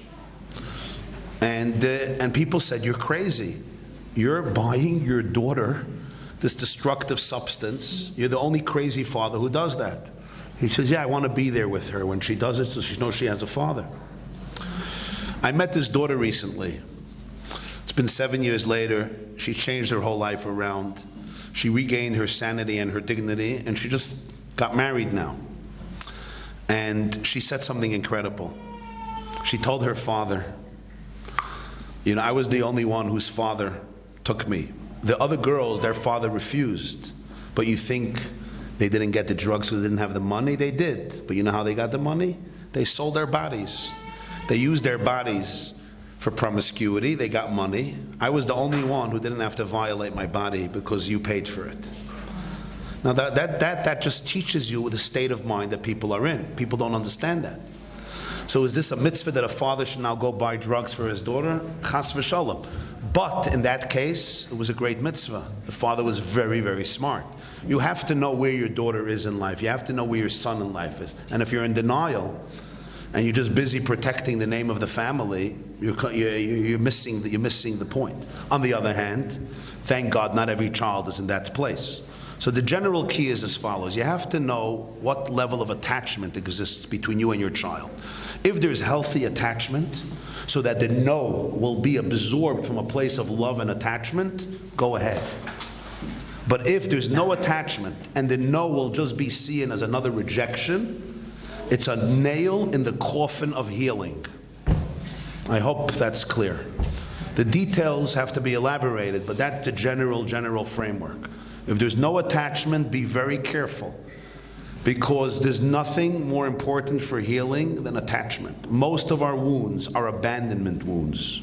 Anybody who goes down to the core of their subconscious and their deepest pain, it's an abandonment wound. What psychology has discovered now, Chassidus understood it very well 300 years ago. The key issue in life is attachment. If you felt and you feel healthy attachment with your caregivers, which is really only a metaphor for Hashem, you have a self. If not, the self is deeply wounded and it will look for it everywhere. Our children who don't have that attachment desperately need it. The ones who can give it more than anybody in the world, more than any therapist, any Rabbi, any Rosh Hashiva, any teacher, are parents. And therefore, boundaries are critical. They're vital. Healthy boundaries is the lifeline of a civilization and a community and a person and a family. But if it's going to be at the expense of attachment, it won't be boundaries. It's just going to be another form of emotional alienation, which is very, very dangerous. You know, I'll tell you advice. I once asked Rabbi Shimon Russell. It was a girl who was addicted to pornography on her tablet. And I knew the family very well. And the question was, should the parents, her tablet broke, should they buy her another tablet or not? And they knew what she's doing with it. She was not watching Netflix. She was not watching Rabbi Y. Jacobson's shiurim either. She was watching porn. Good question. So you would think, how can a normal parent buy that tablet? And he said something counterintuitive, and I completely agree with him. And of course, he made the qualifications that this has to be done only in a very urgent situation. But he said as follows: Addiction to porn is one of the worst addictions in the world, but there's one thing that's worse than that, and that is no attachment with your parents. Because if you're attached with your parents, you can ultimately heal from addiction. If you have no attachment, the addiction is a sentence for life. So the only thing that's worse than addiction to porn is no attachment with your parents. If the only way they can now create some form of attachment is by being there for her in her crazy needs right now, that is more important than anything. And that's a very, very important perspective. So I think it's just very important to remember that. Of course, if we're not in that state, we shouldn't go there. This is not about spoiling people, and it's not about enabling crazy or immoral behavior. It's about tuning in to what I need to show up as in order to be able to help my child find their neshama and their own morality and relationship with God. And that's a very, very deep question. And the answer is never the same in any family or in any child. So that's a very general outline to this important question that you asked about moral boundaries. It seems that even in the frum world, there are a lot of people suffering from depression and anxiety. Are they disconnected from Hashem? Chemical imbalance? The unpredictable world that causes it? What is the cause and solution for the anxiety and depression of this generation that seems to have everything? Wow. I guess everybody heard the question. There's so much depression and anxiety even in the very religious community. Does it mean they're disconnected from God? Is it a chemical imbalance? What caused it? What should we do about it? She'ela g'dola sha'alta b'ni. This is a very, very big question, and I think one has to really be very humble before answering it, and I am. So, to give a real conclusive, authoritative answer, it's above my pay grade. I can't. But I want to just touch on a few truths that I think may resonate and may be helpful. And that is to say that when somebody is suffering from anxiety and depression, they're disconnected from God is very unfair to say. Because in most cases, people don't choose to suffer from anxiety and depression. So to say, oh, now you're disconnected from God, all it does is it increases their anxiety and depression. It's like not only are they suffering from anxiety, now they're suffering from anxiety over the fact that they have anxiety. And that's the worst form of anxiety, because that anxiety you never get rid of, because you always have anxiety. So the anxiety over anxiety is like a death sentence, and it's incessant. And to say that now they're not connected from God is just a recipe for disaster, and it's not true. It's simply not true. And somebody who says that doesn't know one of two things, usually both. They don't know about anxiety, and they don't know about God. Usually they don't know about both, and that's why they can say it. When somebody understands anything about God and anything about anxiety, no, having anxiety does not mean you're disconnected from God. Sometimes it's exact the opposite. Sometimes it means that you're actually very connected and you're a sensitive soul and you're experiencing a dissonance in the world and in yourself, and that's causing anxiety. Anxiety is an alarm clock. Alarm clocks are not evil, and they don't prove that you're disconnected from God. Alarm clocks just mean that they're alerting you to the fact that there's something going on. Anxiety is telling me that there's something off. There's an imbalance, there's a dissonance. Can there be a chemical imbalance? Of course, that's a major part of it. There can be so many other things as well. Something that the medical community needs to catch up to is the impact of trauma and anxiety and depression, and the impact of trauma on mental illness. Mental illness in many circles is still treated more textbook fashion with medication, and it's very, very important because it could save lives. But we also know that there may be other layers to it. And other layers are very, very deep states of consciousness that go offline because of different factors and experiences, developmental or others. And that's why it's very, very important to always have humility. I always say about doctors and therapists and rabbis, the most dangerous rabbis are the rabbis who tell you, I know everything there is to know about God and Judaism. The most dangerous therapists are therapists who tell you everything there is to know about the brain and human behavior, I know. And the most dangerous doctors are the doctors who will tell you everything there is to know about medicine and biology, I know. Run away. The key in all of these studies is humility. You're talking about infinity. You're literally talking about infinity. A cell, you know what's in a cell? Anybody knows what's in a neuron? Anybody knows what's in this brain, what's in the human consciousness? So the humility is so important. So I think our generation, one experience that I see why we're suffering so much from depression and anxiety, this may sound a little too messianic, but I still think it's true, is because our generation was given the task to be able to bring redemption to the world. And the only way you can bring redemption to the world is if you're ready to spit up all the toxicity. It can't be repressed anymore. So our generation, things are not repressed. Everything is coming out. Marriages that functioned very well 50 years ago are not functioning now. Because women and men both say, I want an authentic relationship. I want to experience intimacy, into me see. You know, when Mashiach comes, our marriage with God is not going to be based on fear and dread. It's like a woman tells me, I have a very functional marriage, and the reason I'm staying married is because I am freaking afraid of him. Or a husband says, the reason I'm a good husband is because I am frightened for my wife. And there are husbands and wives like that. They're scared from each other more than we're ready to admit. They're just scared of each other. Now, it may be a functional marriage, but it's very empty, it's very pathetic, it's very sad. So when our relationship with God is, I'm just freaking scared of God, I don't want to get Gehenna, and that's why I'm going to put on tefillin every day. It's a very, very impoverished relationship. People want a real relationship, want a deep relationship. In order to have a deep relationship, it has to be emotional. In order to have an emotional relationship, you have to deal with your emotions. When you deal with your emotions, all the messy stuff are going to come up. So all the messy stuff are coming up today. Whenever we want a deep and authentic relationship, we have to be able to work through the rubble, work through the debris. And I think that's a major issue that's happening. And the youth wants a very deep, authentic relationship with Yiddishkeit and with their parents. Children are challenging parents in ways nobody ever did this. Did you ever come to your mother and say, Ma, you are a horrible mother, you knew nothing of what you're doing, you completely did not know how to tune into emotions, you're a complete trauma victim. Nobody would even think of talking to their mother than that, even though you know how much trauma your mother has. And probably even more than you know. Today, it's very natural, a 30-year-old girl turns to her mother and says, Ma, you're a real trauma victim and you need help. And you completely, could not deal with anybody's emotions. The worst thing for a mother or father to do at that moment is, you chutzpin yak.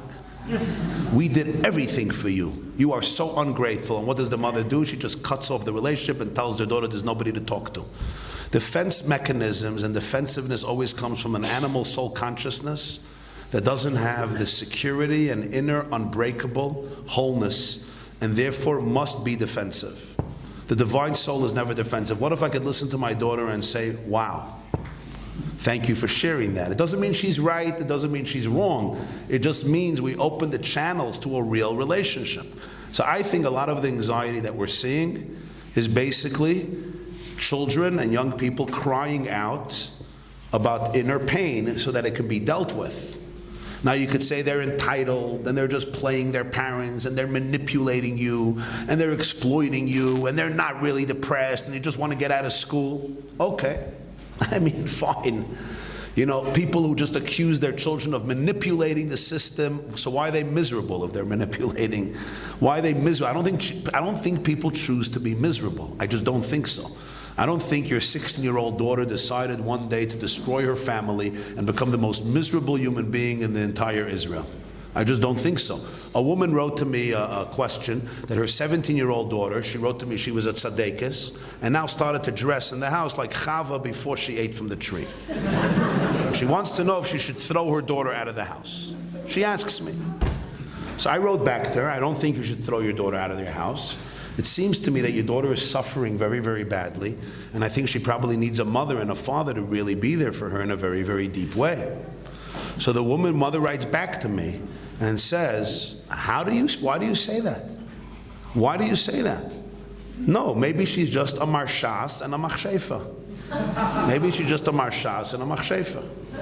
And she is choosing to do these evil things, and why are you saying we should be there for her? Be there for what? For marshas? For a witch? Some mother talking, and between you and me, of course I understand this daughter. Oh my God. Some mother, okay? I couldn't write that. I'm I wonder who the machshefa in this relationship is, but fine.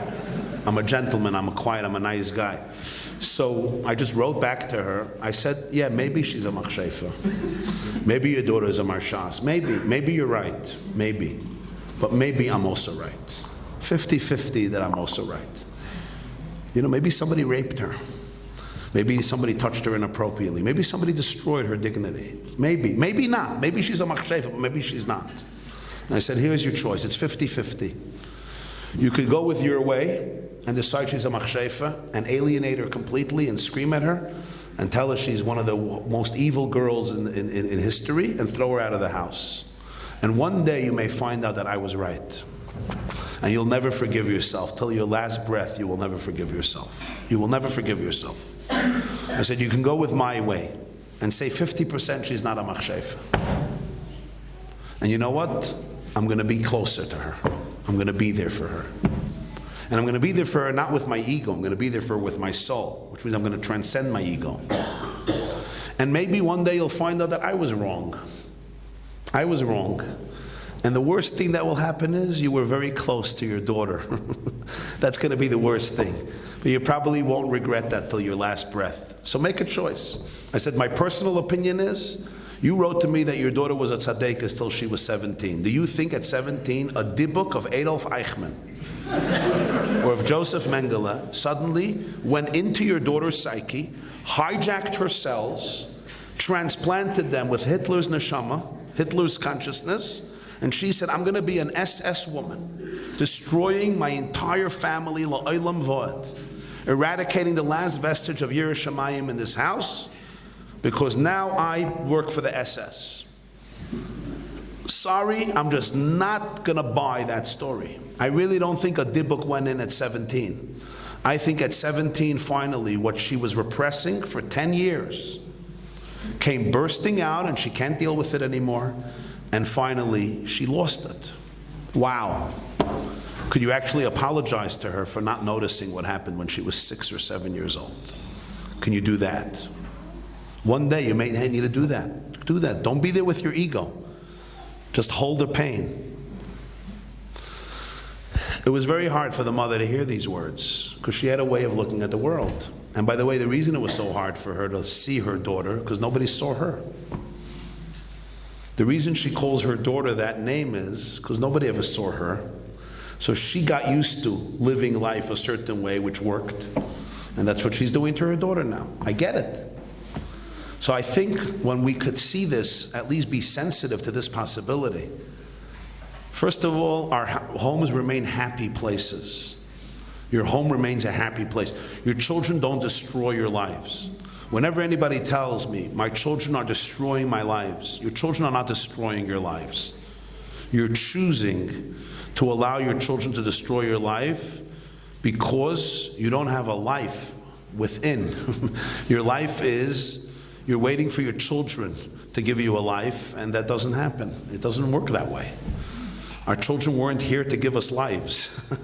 They weren't created to give us nachas. I don't know if this is heresy. Our children were not created to give us nachas. Nachas, give yourself from yourself.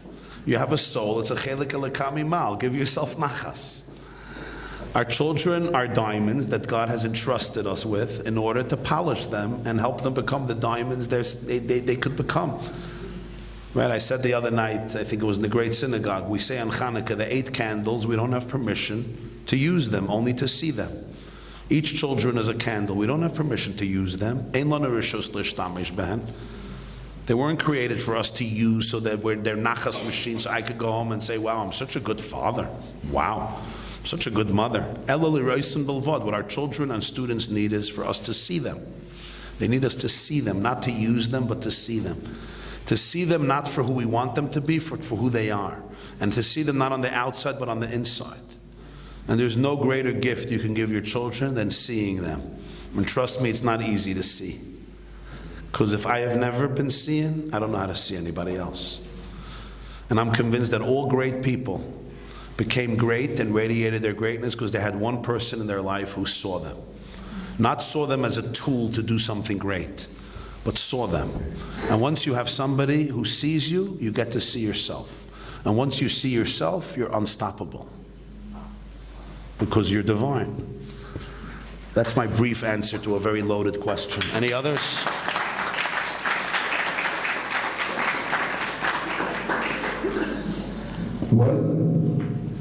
What is the best way to heal the fracture in Israel society and connect with those who are insecure about our belonging here in Eretz Yisrael? Wow. Ooh, I thought the last question was a tough one.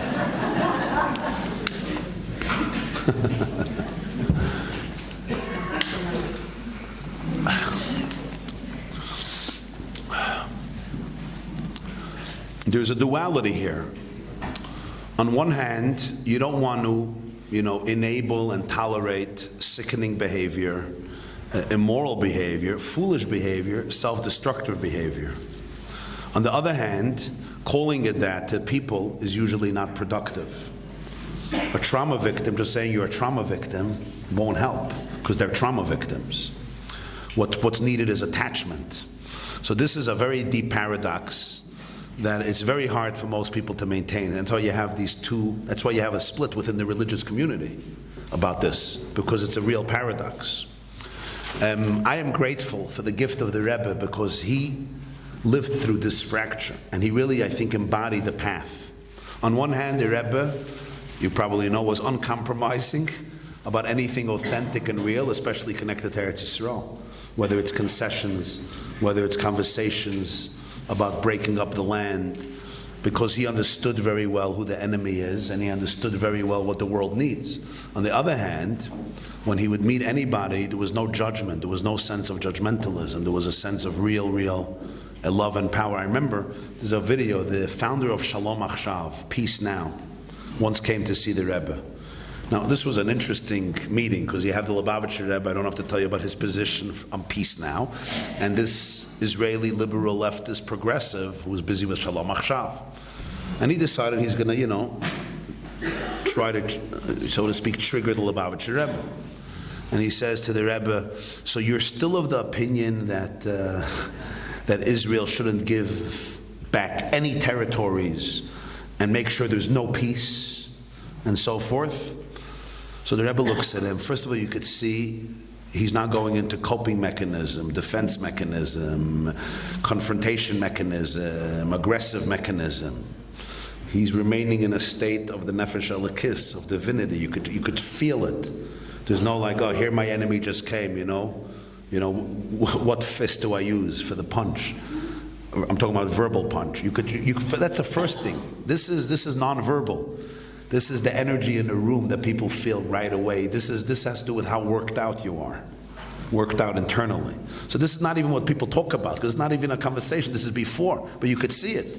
He's there, he's calm, he looks him in the eyes, and he asks him a question. Is this a theoretical question, or do you actually have influence? In other words, that was the first question. And the man says, I have influence like every other Jew. So the Rebbe says, well, if you have influence, it would be worthwhile to use your influence not to pressure Jews to give back the land that God has given to them and wants them to have. Very calmly. So he says, and even if it's at the expense of war, because of this position of yours, they're all going to come to war against us. So he looks at him, says, I grew up in Russia. And in Russia, those who hated Jews always found another excuse why Jews are guilty. There will always be another reason why people who hate Jews will say that Jews deserve to be hated. But you really should not be occupying your energy and mental space in helping the enemy steal Eretz Yisrael from the Jewish people. Understand that those who hate you will really just hate you. And any appeasement is just causing you to become weak and defenseless and showing terrorism that they're going to win. Why would you want to do that? So he says, but there's no hope for peace? So according to you, there's no hope for peace? He says, the day that God wants there to be peace, and he will put into their hearts to make peace, there will be peace. And it's not going to be up to you, and it's not going to be up to me. And until then, why spend your energy ligzol Eretz Yisrael me'am Yisrael? And it's interesting. He looks at the Rebbe, and you could see something melted in him. He wasn't this angry, furious person that came in. I don't know if he changed his opinion. He's the founder of Shalom Achshav, so I don't know, But it was so interesting to watch this exchange. So I think ultimately, all we can do is show up with compassion, with love, with authenticity, with presence, and know that deep down every Jew has a soul. Deep down every Jew wants Jews to live. Deep down every Jew knows what Eretz Yisrael is, but there's a lot of blockages. The worst thing we do is when we allow our blockages to get entangled with other people's blockages. That we don't do. So on one hand, one must be very unwavering and decisive and clear and not get nitpa'el and not duck and not become inferior ever. On the contrary, the world respects Jews who respect Judaism. Everybody knows that. The world is embarrassed by Jews who are embarrassed with Judaism. On the other hand, in our relationship with other Jews, we need to realize that not ducking and not being inferior doesn't translate into accusation and pointing fingers, which just alienates. It's really holding space for people's pain and also holding space that deep down they have a neshama. And I want to be able to help them reveal it. And the truth is, I think there has been a lot of healing in the sense that a lot of Jews have had a very rude but profound awakening since October 7th, and that has to be built on. It has to be built on in a very, very real and profound way. When people show up with their full truth and love, it has a deeper impact than anybody imagines.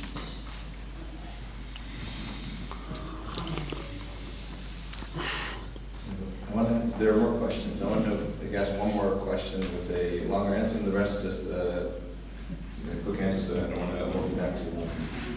I love hearing a good speech, a lecture, a mussar, Farbrengen to the utmost spiritual level of emotion. But putting on tefillin and going to minyan, etc., is just hard to go through. And so on for all the other mitzvahs and daily avos Hashem. How do I bridge those two together? Excellent question.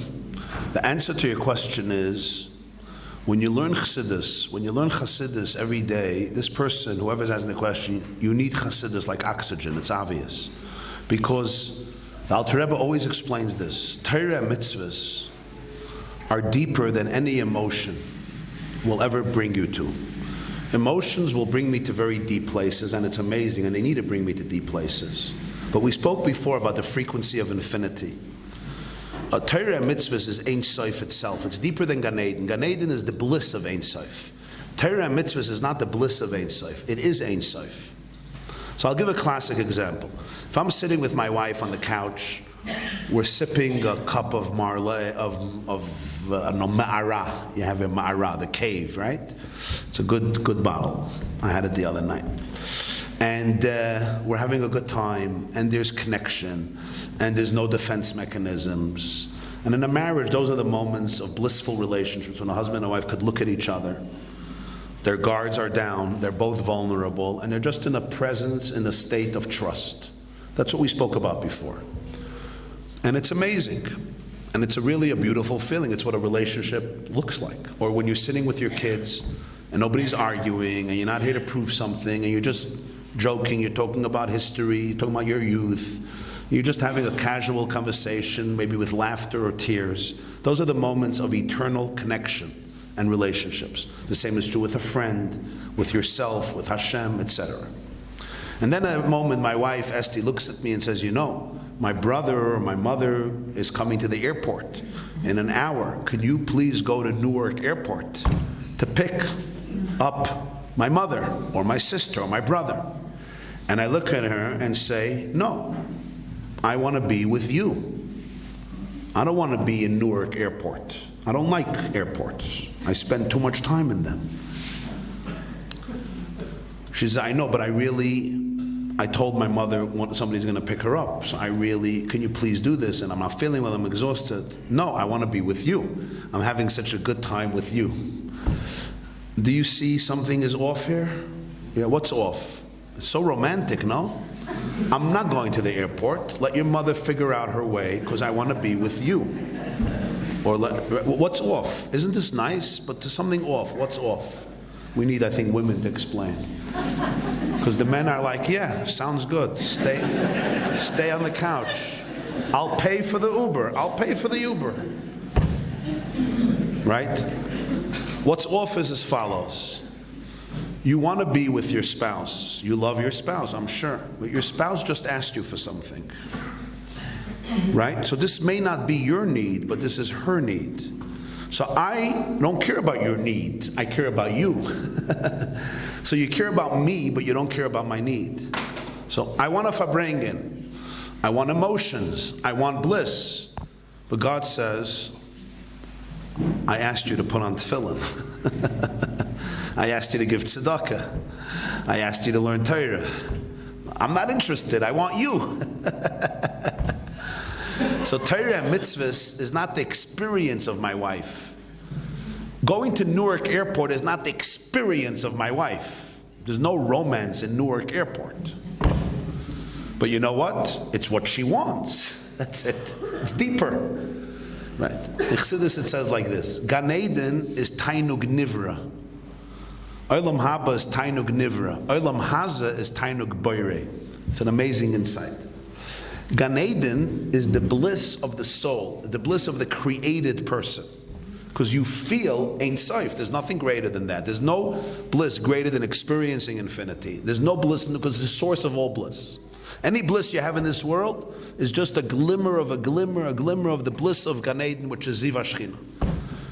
The bliss in the Gan Eden and Olam Haba is the bliss of the created being. The bliss in this world of Torah and mitzvahs is Tainug Boire. It's the bliss of the creator. So Gan Eden is the bliss of creation, Olam Haba. Olam Haza is the bliss of creator. It's what the creator needs and wants. So when a person, this is a major theme in Chassidus. So it's always a combination. So of course you want your emotion, and of course you want the relationship, but there's the experience of the relationship and there's the relationship. The mitzvah is the relationship itself. And the relationship itself is not about the experience of the relationship. It's deeper than the experience. Sometimes it's not about experience. It's about what my needs are. And every good marriage, this is what you know. It's not always about me feeling what my wife needs. And what if you don't feel what she needs? Women anyway don't understand 90% of their wives. I mean, women do. Men don't understand 90% of their wives' needs. You understand why she needs what she needs? Who cares? Guy says, why do I have to buy flowers for Shabbos? Explain to me the logic of a red rose. Schnitzel, I understand. Why flowers? I looked at him and I knew he's clueless. I just said, Chuka chakakti, gzeira gazarti, ein reshut lahara rachara, like paraduma. That's it. It's like paraduma. Paraduma was red. You buy red roses and be quiet. Chuka gazarti. Okay? So that's the idea. But the truth is, the more you're open to this truth, you'll see that when you put on tefillin, you'll experience a light. And when you're davening, you'll also experience a light. The problem with our davening is that we don't trust the word. There's this trauma in the words, like, oh, here we go, hallelujah, ashrei. So you need to learn maybe to do a few pieces in English, to let go of all your expectations of what davening is supposed to look like. Because if you could really tune into the words, you'll see that they can carry you in a very deep way.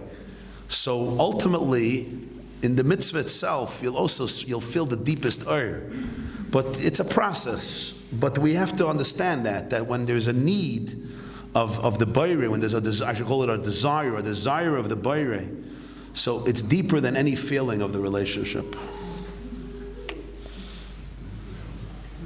Okay, so a few quicker questions. In Tanya, most of us are labeled as being Rishayim. How do you translate the concept of the Russia and the Tanya? I heard the Rav's name, that it comes from the word torn or fragmented, karua. Can you expand on this? Yeah. It's the reason that Tanya is not the sefer that it should be, which means learned by every Jew every day, because people don't get it. They don't understand Tanya. It's a very deep misconception on Tanya, and when people learn Tanya, they get a very, very negative self-image, and it ruins the entire experience of Tanya. It's interesting, because in the first chapter of Tanya, the Alter Rebbe says he's afraid that people will see themselves as Rishayim, and they'll go into anxiety, and they won't be able to serve Hashem with joy. And that's what happens to most people learning Tanya, or at least a lot of people learning Tanya. So it's like such a tragic paradox. In chapter 1, he says that he's worried about that, and that's exactly what people are doing with Tanya, which means they're completely clueless about Tanya. Here's the rule in Tanya. He says in the introduction that all of Tanya is based on a dibur shel chiba, conversation of love, which means if there's one line in Tanya that you're not experiencing love, you're not learning Tanya. You're imposing your own wounds on the Tanya, which I don't judge, I'm just saying, but it has nothing to do with Tanya. Tanya, in every line, you should be feeling the Alter Rebbe's love. If not, just know this is a litmus test. You're not learning Tanya. So I'll just say one line, because really this is not just a short question, but it's really a whole long shiur. But I'll just give a 30, 40-second version of this. The foundation of Tanya is that, Yud Tet Kislev, we start learning Tanya again. So those who don't learn Tanya, it's good to learn Tanya, because Yud Tet Kislev to Yud Tet Kislev, you finish the whole Tanya. You learn every day a piece. When you learn Tanya every day, it sets a tremendous tone for the day. Puts you on the right trajectory. But there's a few conditions how to learn Tanya. Okay, the first thing you have to understand is as follows. Whenever it says in Tanya, Rasha, it doesn't mean wicked. Rasha means weak. Rasha means I'm operating from a place of coping mechanisms. That's what Rasha means. That's what Rasha means. Weak. I'm weak. I'm not in touch. I didn't step in to my own inner light. That's what Rasha means. Rasha is not Rasha Merusha, you're a wicked, evil, tyrant, dictator, evil human being. That's not Rasha in Tanya. You have that Rasha. In Tanya, Rasha is I'm operating from a place of coping mechanisms. That's what I'm doing. In fact, number one. Number two, the word Ra in Tanya doesn't mean evil. I know the English translations, that's what they do, but it's a wrong translation. They meant well, but it's a wrong translation. The word Ra doesn't mean evil. The word Ra in Tanya is like in Kohelet. In Kohelet, there's an expression, Hevel u'ru'ut ruach. What's ru'ut ruach? A fragmented spirit. In Baba Kama, we have Kosel Ra'ua, a flimsy, broken wall. Ra'ua. Ra'ua means a weak, broken wall. Ra in Tanya means you're broken, you're fragmented, you're not aligned with oneness. You feel that you're alone and you're separate. It's like the whole matzah and the broken matzah. So when you're broken, you're not part of oneness, you're not part of infinity. That's Ra. Ra is any vision of life and any instinct in life and any behavior in life that is not based on your alignment with oneness and infinity. That's called Ra. You get that? Third thing you have to know about Tanya is whenever it says Nefesh HaBahamis, it means I'm operating from a defensive space, a survival instinct, which puts me by definition in a shell and detaches me from experiencing my inner life force and energy. If you know these three things, you'll be able to learn Tanya in a different way. Again, Rasha is not wicked. It's weak and operating from coping mechanisms. Ra is not evil. It's any reality or instinct or drive or behavior that is not aligned. It's not based on the vision that you're aligned with infinite oneness. You're broken and alone. Nefesh HaBahamis is basically whenever I am in a survival modality. When the Nefesh HaBahamis rules, it means I'm in survival mode, detached from my inner life force and energy. And the whole Tanya is basically how to help a person to live with an open heart while we have coping mechanisms and we can easily fall into them, to be able to have the awareness that I can make choices and step in every morning to my inner life force and energy. The moment you get this, you will be grateful for every line in Tanya. It's a gift of infinity.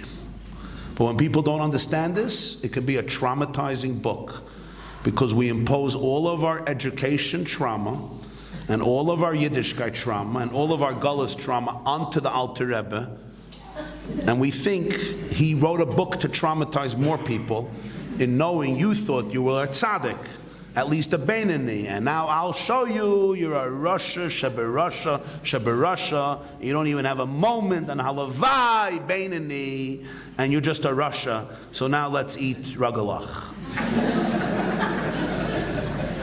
So I'm telling you, if you learn of Tanya and you're not crying with joy and love, Avas Olam, Tanya was written with Avas Olam. That's a good line. Tanya was written with the love that exists in the whole world and in all of history, and it's all there in Tanya. If you're not experiencing that, I'm not judging you. But just realize it's not Tanya. I'm in my own stuff, which is fine. That's Nefesh HaBahamis. Now you got to learn Tanya to deal with your stuff. But don't put your stuff on Tanya, because Tanya is all about dealing with stuff, not stuff. It's not part of the stuff. It's part of the redemption. You understand what I'm saying? Okay, good. This is important stuff, this stuff. So we can get through the stuff. Yeah. Besides Tanya, what is the next most important sefer to learn to dress Chabad and why? You're asking the wrong guy. Torah, Likkutei Torah, it's very hard to live without those today. This pure oxygen, mamish oxygen. The Alter Rebbe's Maimarim are like, I don't know, it's like it's mamish a gift of living. You live in Geula every moment. You open a Maimer and it's incredible, this stuff. I've been teaching it for many, many years, and there's a lot of people in Efrat who listen to it, and you know how life-changing it is. It's not, it's life-changing stuff, the Alter Rebbe's Maimarim. That's Torah, Likkutei Torah. The Tzemach Tzedek has a sefer, Derech Mitzvah Sicha is an incredible sefer. And then the Rebbe's Sichas, Likkutei Sichas, the Rebbe's Sichas are incredible. Each Sicha is like a gift of redemptive consciousness. And if you understand Yiddish, you should listen to the Rebbe saying the Sichas. That's mamish unbelievable. So once you finish Tanya, Torah, Likkutei Torah, the Alter Rebbe's Maimarim, and Likkutei Sichas, you'll bring me back to Efrat. I'll give you homework next year. A lot of Sfarim to learn. You know what really? It's not really which sefer you learn. It's really not which sefer you learn. I had a mentor, Rabbi Mashpi, he used to tell us, he says, your whole life you have to learn only one Maimer. But to understand one Maimer, you have to learn 1,000 Maimarim. Yeah? The Chassidim used to say, it says in Pirkei Avos, V'aloi b'Maimer echad yachal li'baros. So say, with ein Maimer, kemen b'shafim veren. With one Maimer, you can be recreated. B'Maimer echad, one Maimer, yachal li'baros. You can recreate yourself. But you just have to tune into that Maimer. You have to tune into that Maimer. If you tune into the frequency of that Maimer, you could be recreated. Sometimes to get one, you need 1,000. So it's really not which sefer you learn. I think it's really the state of mind you're in when you're learning that sefer. If you're in the right state of mind, you'll get there. And if you're not in the right state of mind, you could learn another 100 Svarim. You're not learning the Svarim. You're just busy exonerating yourself from guilt and shame because you're supposed to have a Kviyas Itim. So, you understand? And then we're not learning. We're just busy, running away from shame, and that's not learning. It's just the Nefesh HaBaham is trying to help itself with another survival instinct called religion. It's really, is religion another survival mechanism, or is it the reality of Ein Sof? That's the question. Galus religion is religion that's a survival mechanism. It's be religious so that God doesn't punish you. Be religious so you get Gan Eden. That's not religion, that's trauma. You're offline. So the whole Chassidus is stop being religious and stop experiencing religion as a survival mechanism, a coping mechanism. It's about the experience of reality. You understand what I'm saying? This is very important stuff. Religion could be the greatest coping mechanism. Ask a lot of religious Jews, they'll tell you. Especially when you get very hot-headed about it. Sometimes, I'll tell you another great story. I just heard at a convention. He told me, he said it changed his life. I mentioned before Rabbi Russell, so he said that his kids left Yiddishkeit and he was struggling, and he had a miserable Shabbos meal because nobody was there at the table. They weren't interested. So, he did his mirrors, ka'ech saif, but really depressed. Kari boin with more depression, yom menucha, whatever. It was very, very miserable. Anyway, he finishes the meal, he benches, and he goes up to his room to retire, and he's really despondent. And he said his daughter, who has just started to leave Yiddishkeit, looked at him in the hallway and said, Tati, this Judaism thing, it doesn't look like it's really working out for you, huh? And he said that moment his daughter made him a Bal Tshuva. It was like a dagger in his chest. This Judaism thing, it doesn't look like it's really working out for you. It's so interesting. You're so excited about Shabbos. You want all your kids to keep Shabbos. Why are you so miserable? Because they're not producing the Shabbos energy that you want them to produce. Because at that moment he realized, do I have a relationship with God? Or is it just another ego trip? Shabbos is just another ego trip. If you have a relationship with God, it's Shabbos. So you're sitting alone at the table, so it's Shabbos. Is God real or not real? He's fake. So if my kid didn't say a Dvar Torah, so what? Now is a third world war? It's like that house, the father says, Nu Yankee Dvar Torah, I don't have. Shabbos, I don't have. What do you do in school all week? Nothing. Why am I paying $18,000 tuition? Good question. I always say you shouldn't. You're wasting your time in yeshiva. I agree. I told you, take me out. You understand? The poor guy's Shabbos is destroyed because his kid didn't have a Dvar Torah. That's it. It's all. Shabbos begins and ends with my kids doing a good show for me. Now, I have nothing against kids saying a Dvar Torah. Let them say Divrei Torah till 1 in the morning. The point is, it's always a question: is it a coping mechanism or is it a real experience of truth, of reality? That's the question. Religion could become a very deep coping mechanism. I do everything, but I didn't go out of my animal soul state of consciousness. And it's very sad. And by the way, that's what the youth, a lot of them are rejecting. They're rejecting a Judaism that is part of animal soul consciousness. So for that, I don't have to be frum. I could do other things for my animal soul consciousness that are actually a little less boring. Forgive all my my thing. It's been a long week for me. So there's an expression of the Navi, Shikoret v'lo miyayin. Sometimes you're drunk, not on wine. Any other questions to bring out a little more heresy? I hope you forgive me for asking a personal question. Are you shocked at the stories and problems you hear? How do you deal with it personally?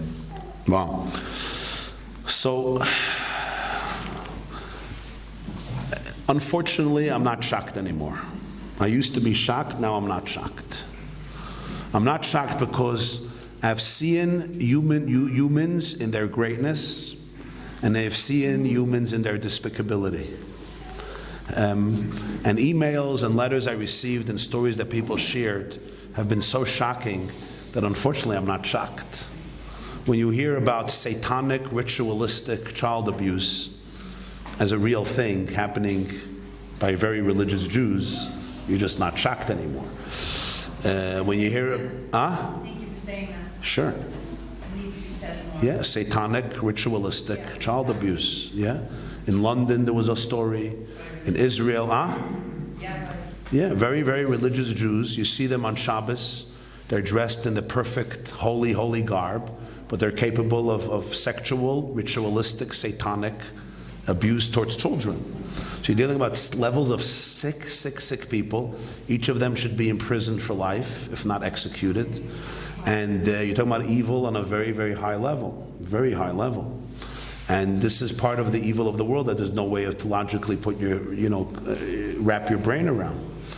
And then you're talking about other stuff, everything everything, I don't know what's above that, but, there's a lot of things that are very shocking, a father sexually molesting his children. Like, what do you say about that, A mother sexually molesting hers. You're talking about sick people. Literally sick people. And then the father demanding from his daughter, Kibud Av. She stopped talking to him because he molested her. He never even apologized. And now he says, what about Kibud Av? You understand what people are, and then her siblings want her to go every Friday to visit him because you need to respect. And her mother wants it too, because her mother's also sick. And she writes me an email, she feels guilty. Is she being over a mitzvah's Kibud Av because she doesn't visit her father? And I'm like, it's a sin for you to visit your father. The guy that belongs in prison. It's a sin for you to visit your father. He's a sick, evil man. He never even apologized to you. Because visiting her father for her triggers trauma. She goes crazy for a week. She can't come back. I told her it's an issur for you to go visit your father. But people are telling her it's a mitzvah to go visit her father. And if she doesn't go visit, people are sick. They're sick. They're not normal. And they blame it on religion. They blame it on God. Like this is their God. I tell people, if this is your God, thank God. I got no God of yours. If this was your God, I would be an atheist years ago. In fact, I believe many Jews are atheists because this is the God they learned about. Rabbi Yitzik once told an atheist, we're pretty close. The God you don't believe in, trust me, I don't believe in either. Classic line of Yitzik, right? That's Chassidus. Like the God, tell me which God you don't believe in. Trust me, I don't want to believe in them either. It's probably a pretty despicable God to believe in.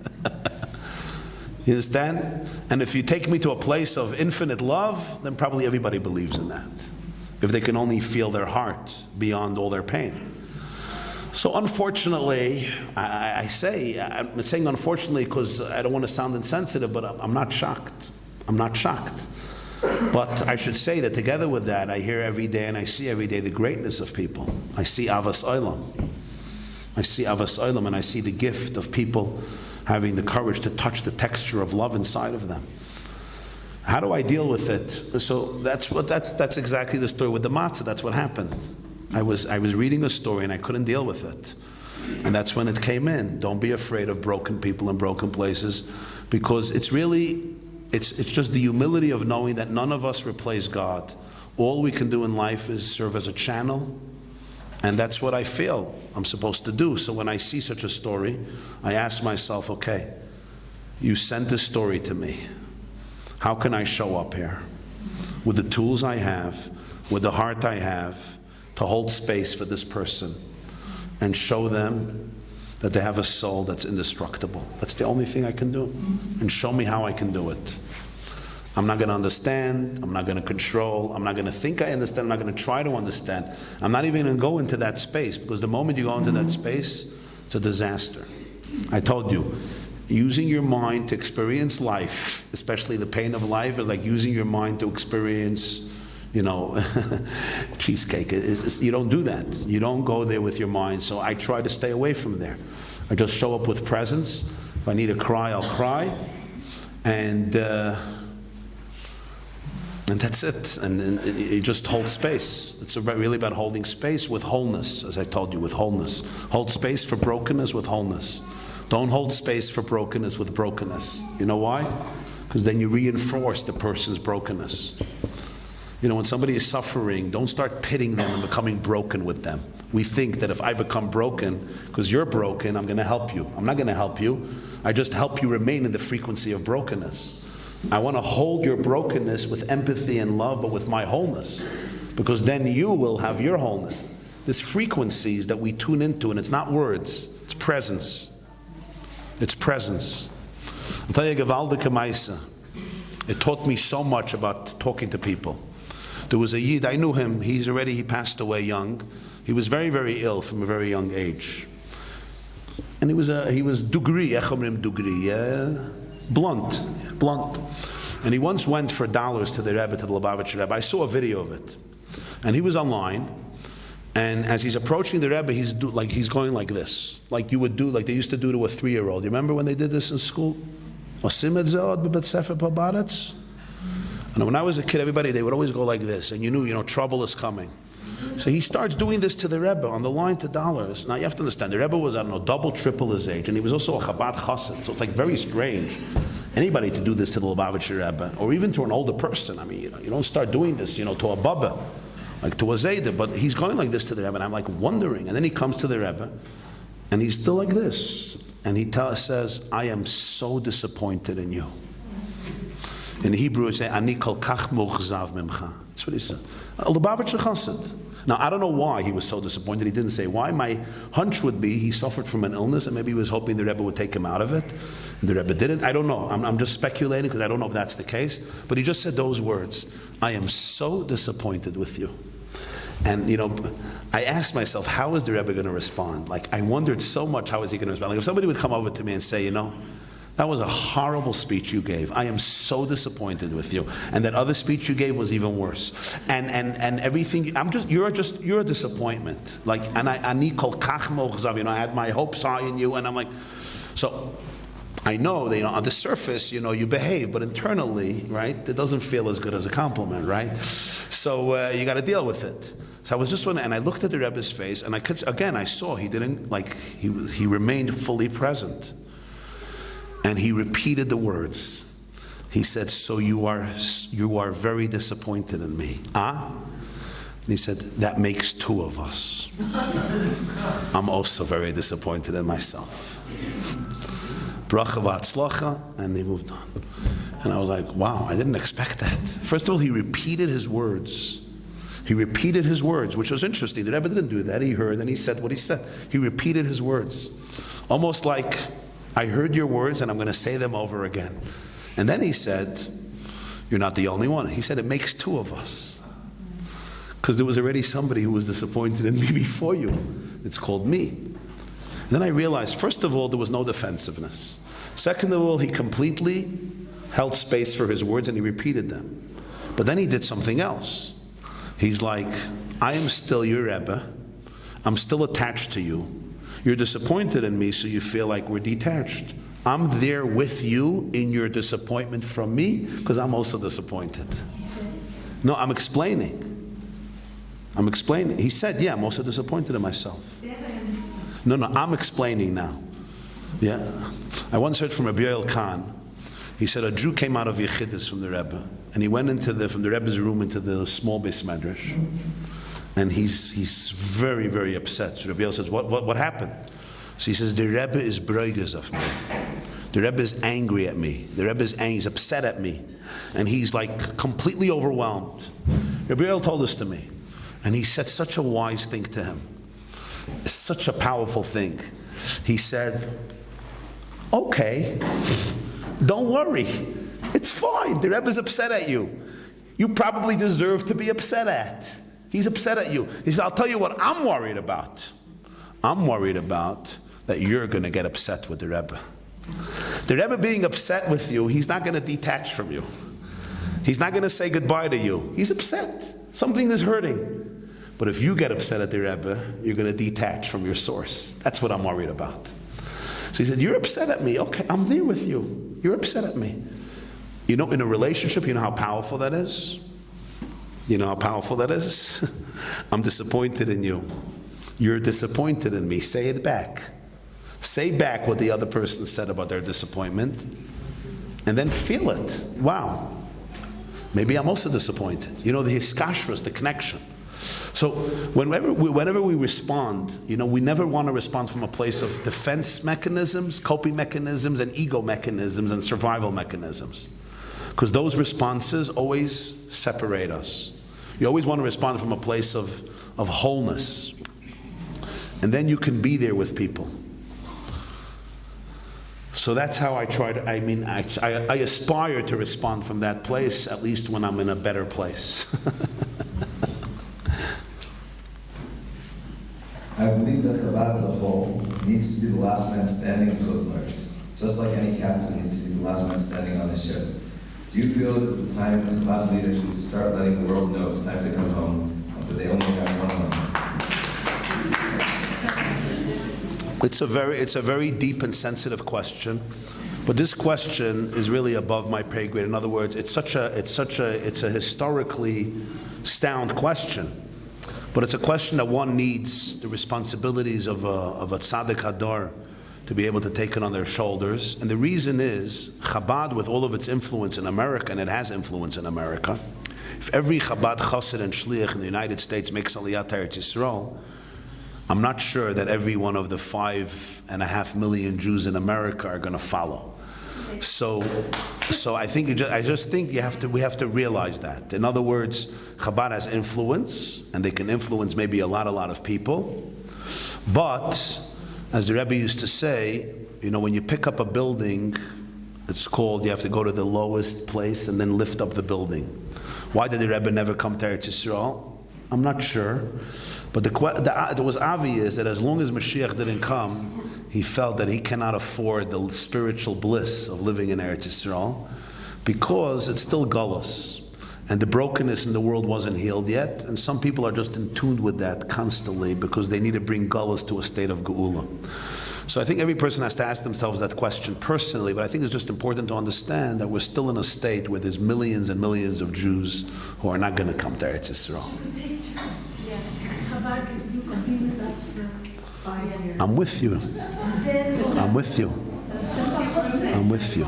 Okay. The real question of this is what Hashem wants, nothing else. That's clear in the Torah. It's a very deep question. Huh? I think in the Torah it's very simple. Okay. It's different. You have to understand the Talmidim of the Rebbe, they have to trust the Rebbe. So it's not so simple for everybody. If somebody has a shlichus just to say that my nefesh wants to be in Eretz Yisrael, you have to know what Hashem wants for this person's soul. Somebody is running a school, and there's 200 children, who each of them would become intermarried to a guy if this shliach moved to Eretz Yisrael, are you ready to say that this shliach should move to Eretz Yisrael? How could you? At mevina ma shani omer? Can, but it has to be said, every Jew should be aspiring. Well, I'm asking you a shaila. So what he's talking to Chabad, and Rabbi YY himself too. You're talking, it's very geschmack what you're saying. But I'm telling you, there are shluchim that because of them, these Jews are not intermarrying. They're remaining Yidden. And these are children, you're making like this, but for the Rebbe, these were his children. You understand? If you had a child living in India, and living in California, living in San Francisco, right? And living in Vermont, and this is their only link to the Rebbeinu Shalom. So it's not so pashut. I understand. We just have to be sensitive. That's when it. I went to Chabad camp, when I was on family Chabad, there was Tzivus Hashem. And when I now visit my son in hospital and all the soldiers b'chlal, that Tzivus Hashem. What's the I kshaila? just think Tzivus Hashem is here now. There's no kshaila. There's a time in which There's no shaila. Ain't a chaname? Rabbi, I think there was some. I don't think there's an argument here. Huh? I think part of the question was that I believe that all of the Chabad Shluchim, they should be the last man on the ship. But shouldn't they be telling the people that they're bringing into Yiddishkeit that they have one home? I mean, I realize that they should be the last one standing. Yeah, and I mean, many Jews in their communities made Aliyah, but I mean, it's such, everybody's in such a different place, and you're dealing about people's choices and journeys, like they don't have that control. I mean, I think it's a little bit, fictional to think they have that control over millions and millions of Jews. They just don't. And let's face something else. Okay, I'm going to say something sensitive now, because I just like to be as authentic as I can. Let's say all the Jews would move to Eretz Yisrael. Yeah? The leadership of Israel has made some of the most disastrous, catastrophic choices here. You have to understand, the tsaras of Eretz Yisrael have to do with the fact that since the 6-Day War, and even before, there's a leadership in Israel that completely misunderstood its role in Israel. And that big tzara, that has to do with the spiritual state of the Jewish people. So we have to understand, that's the real issue. The enemy within is the enemy of Galus. And that enemy is healed through tshuva and masim tovim. It's healed through chassidus. It's healed through godliness. It's just important to understand that. Nothing will replace geula. The geography of the Jewish people is a critical thing. But we have to understand that the nekuda of Galus is not everybody living in one place or another place. You can have every Jew living in Eretz Yisrael, and we could still be in the most horrific chayshach, kafel, and mechupel of Galus.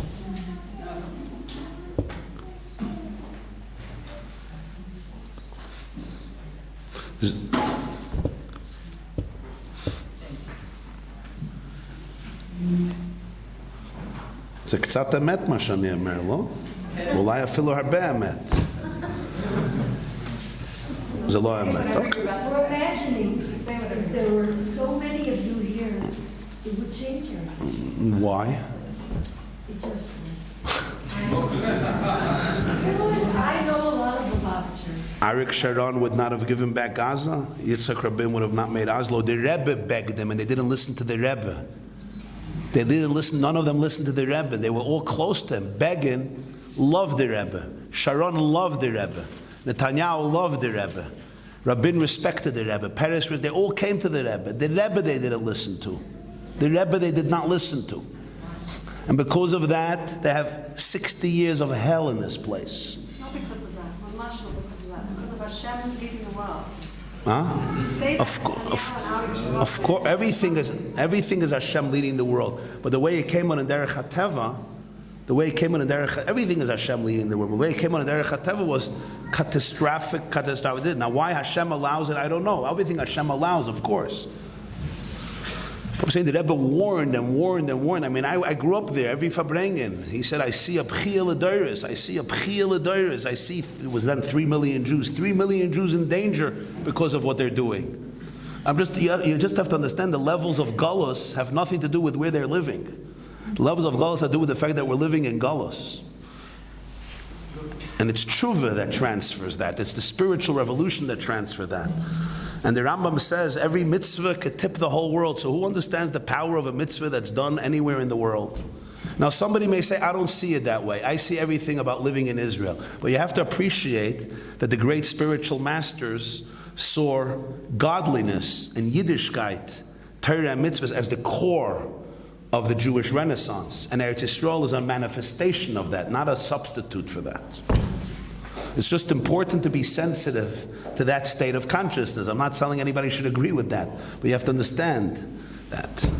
People pressured the Rebbe all the years to come to Eretz Yisrael, but he understood that the key of Jewish existence is v'kabetz nidachenu me'arba kanfis ha'aretz begins spiritually.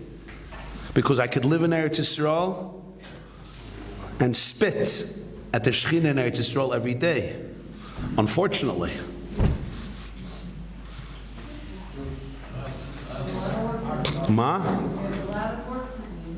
There's a lot of work to do, and that same person who lived in Chutz La'aretz, I don't think there was a person ever who lived in Eretz Yisrael more. Libi b'mayrev, yeah. You don't think that the tshuva itself that you're talking about, the tshuva itself may be actually tshuva ala aretz to come to Eretz Yisrael, to be tachon and emunah, that would take, not only that it would actually change the spiritual fabric of Medina Yisrael, of Eretz Yisrael, inherently by all Jews. Maybe. Forget the fact that they can vote now, and they can actually take it on a practical level. Maybe, but I'm just saying, I think people have to understand. If somebody makes that decision, it's amazing. I just know it would be above my pay grade to say that this is exactly what Hashem wants from everyone who has a positive influence in Chutz La'aretz to leave. Maybe it's the truth, but I apologize that I'm not in the capacity of having the shoulders to be able to say that. Maybe it's true. And I am humbled by different perspectives. I stand humble. I'm just explaining that a person, I think, needs to understand that if your mom is saving a Jew from complete being lost to the Jewish people, you just have to appreciate that there's a lot of meaning in that. And maybe that's going to bring the ultimate geula. So I just think we have to be sensitive to that truth.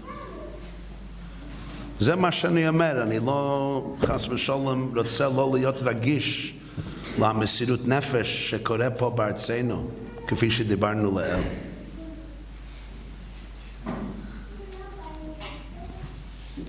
Excuse me if I missed this. Can you get a few words for the word presence that you've been saying? I'm sorry, can you say a little louder? Sorry if I missed this. Can you get a deeper word for the word presence that you've been using? A deeper word? For presence. Oh, a Hebrew word for presence. Yeah, dveikut. Dveikut. Huh? I didn't use the word nachachut because nachachut sounds like just, physical presence. Dveikut is a mental state. At mevina, dveikut is a mental state. Openness and vulnerability by being in connection with the rhythm of life. Openness and vulnerability by being in full alignment with the rhythm of life. Yeah, that is the experience of dveikus. The challenge is that there's thoughts that hijack it. And they right away turn us into but you have to do this, and you have to do this, but this happened, and that happened. So that's the avodah of making space for the Nefesh HaBahamas while going into dveikus with the Nefesh HaLekis. Okay, maybe we'll take one more question if there is. Yes? What do you feel about the weaker Haredi guys in yeshiva? The weaker what? Haredi guys in yeshiva going to the army? Oh, wow. You want me to solve all the problems, Mamash, I see. Everybody making aliyah, everybody going to the army.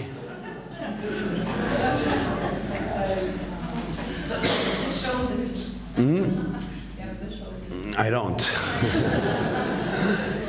I don't. It's not Bezat Hashem. You have to know who you are and what your shlichus is. It's not, I don't know what to tell you. I mean, I could tell you a story. Since I'm a Talmud of the Rebbe, I'll tell you a story about the Rebbe. There was a Jew in Kfar Chabad, a Choshev Yid, and his son was out of yeshiva, he wasn't learning. And this is many, many years ago.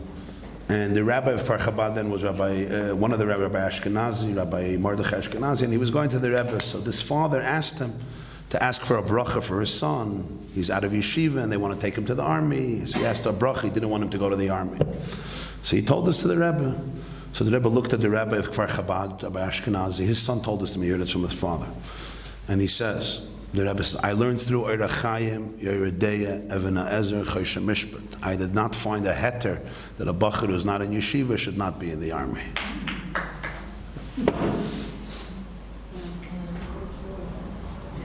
That's what I heard from Rabbi Ashkenazi's son. Because Lo Samad al Dam Reyacha.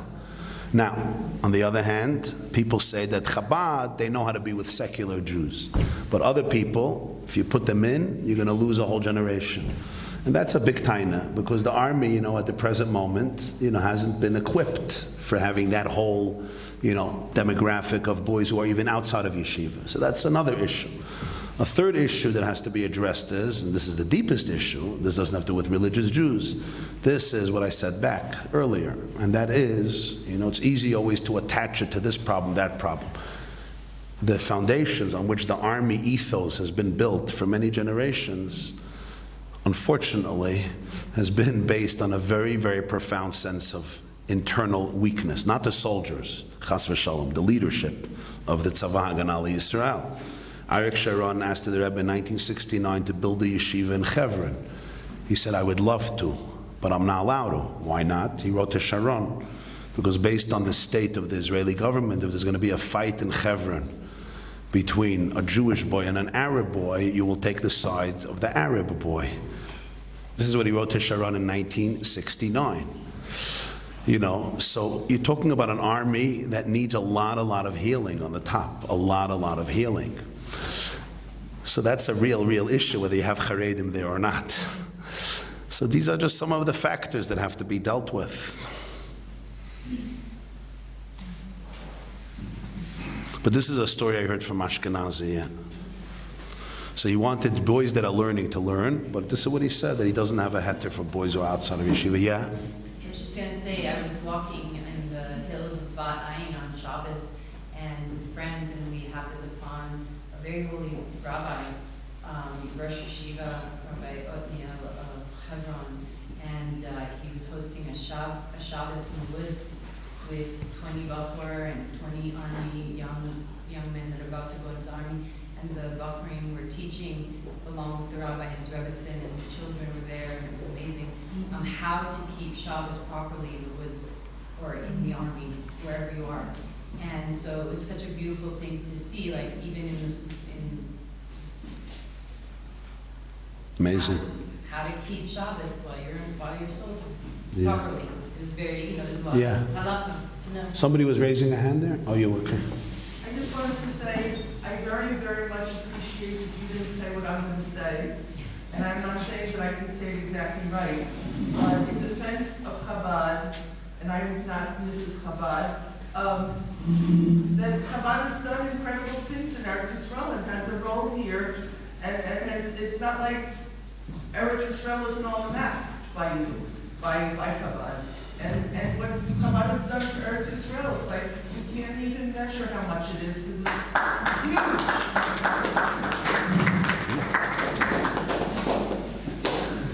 Yeah. Baltimore, New York, all over, we see a lot about Orthodox forum leaders in communities writing letters in support of child molesters. Lack of understanding, lack of doing due diligence before they write these letters. What's your feelings? Listen, there was many decades that there was a cluelessness that existed in the community because people really didn't know, principals, rabbis, etc. Today, I don't think there's any justification for it because there has been an education. Victims have emerged and told their stories. So I'm surprised actually to hear this. I didn't know this still happens. But if it happens, it has to be condemned in the most unquestionable and decisive terms because it's literally support of bloodshed. Molestation is a form of emotional murder. Murder is murder, and this is emotional murder, which stays with them. There is healing, but it's still emotional murder. So any form of support is just, it's a demonstration of either of cruelty or cluelessness that is mind-boggling, mind-staggering. I don't think it could be tolerated in any possible way by any just society. It doesn't even do with religion. I mean, it's any just society that calls for the, allowing emotional murder of children to be ignored is beyond horrific.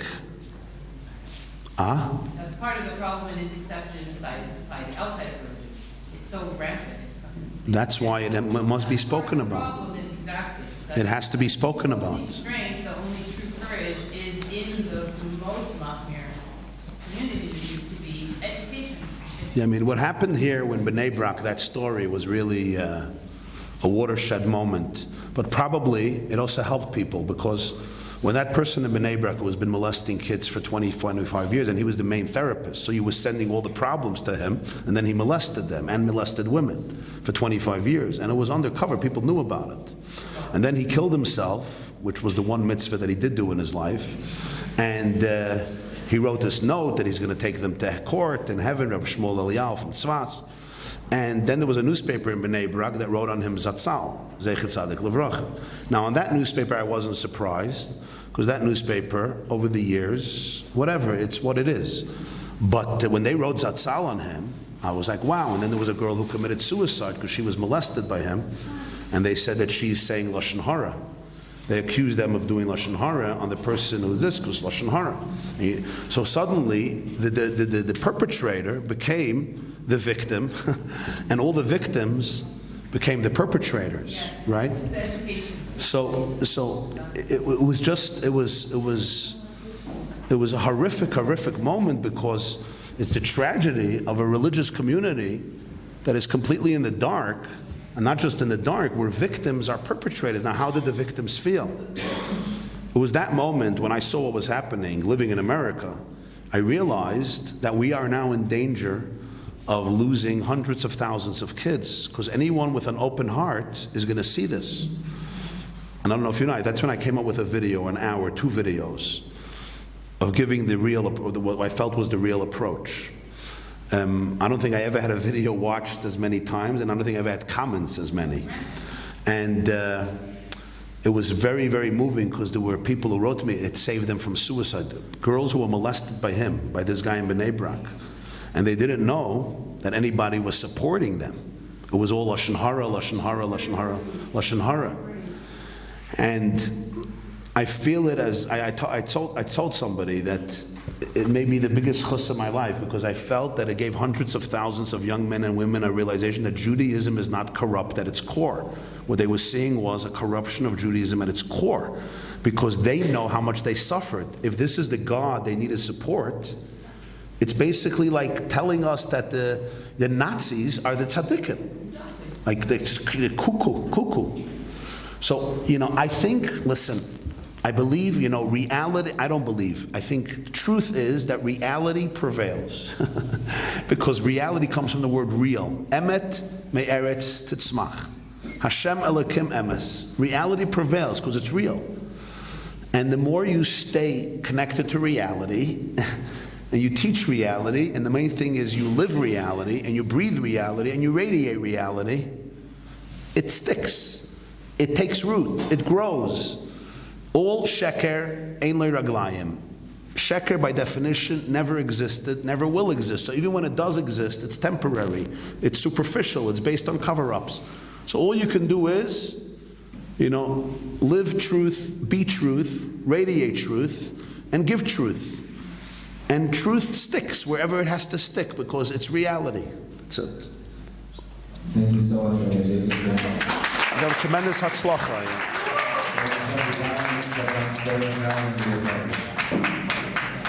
Thank you again to all our sponsors. Thank you everyone for coming out. For those who are interested, like downstairs and just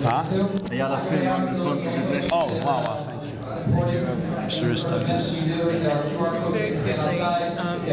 Last time we spoke in the Great Synagogue, you made reference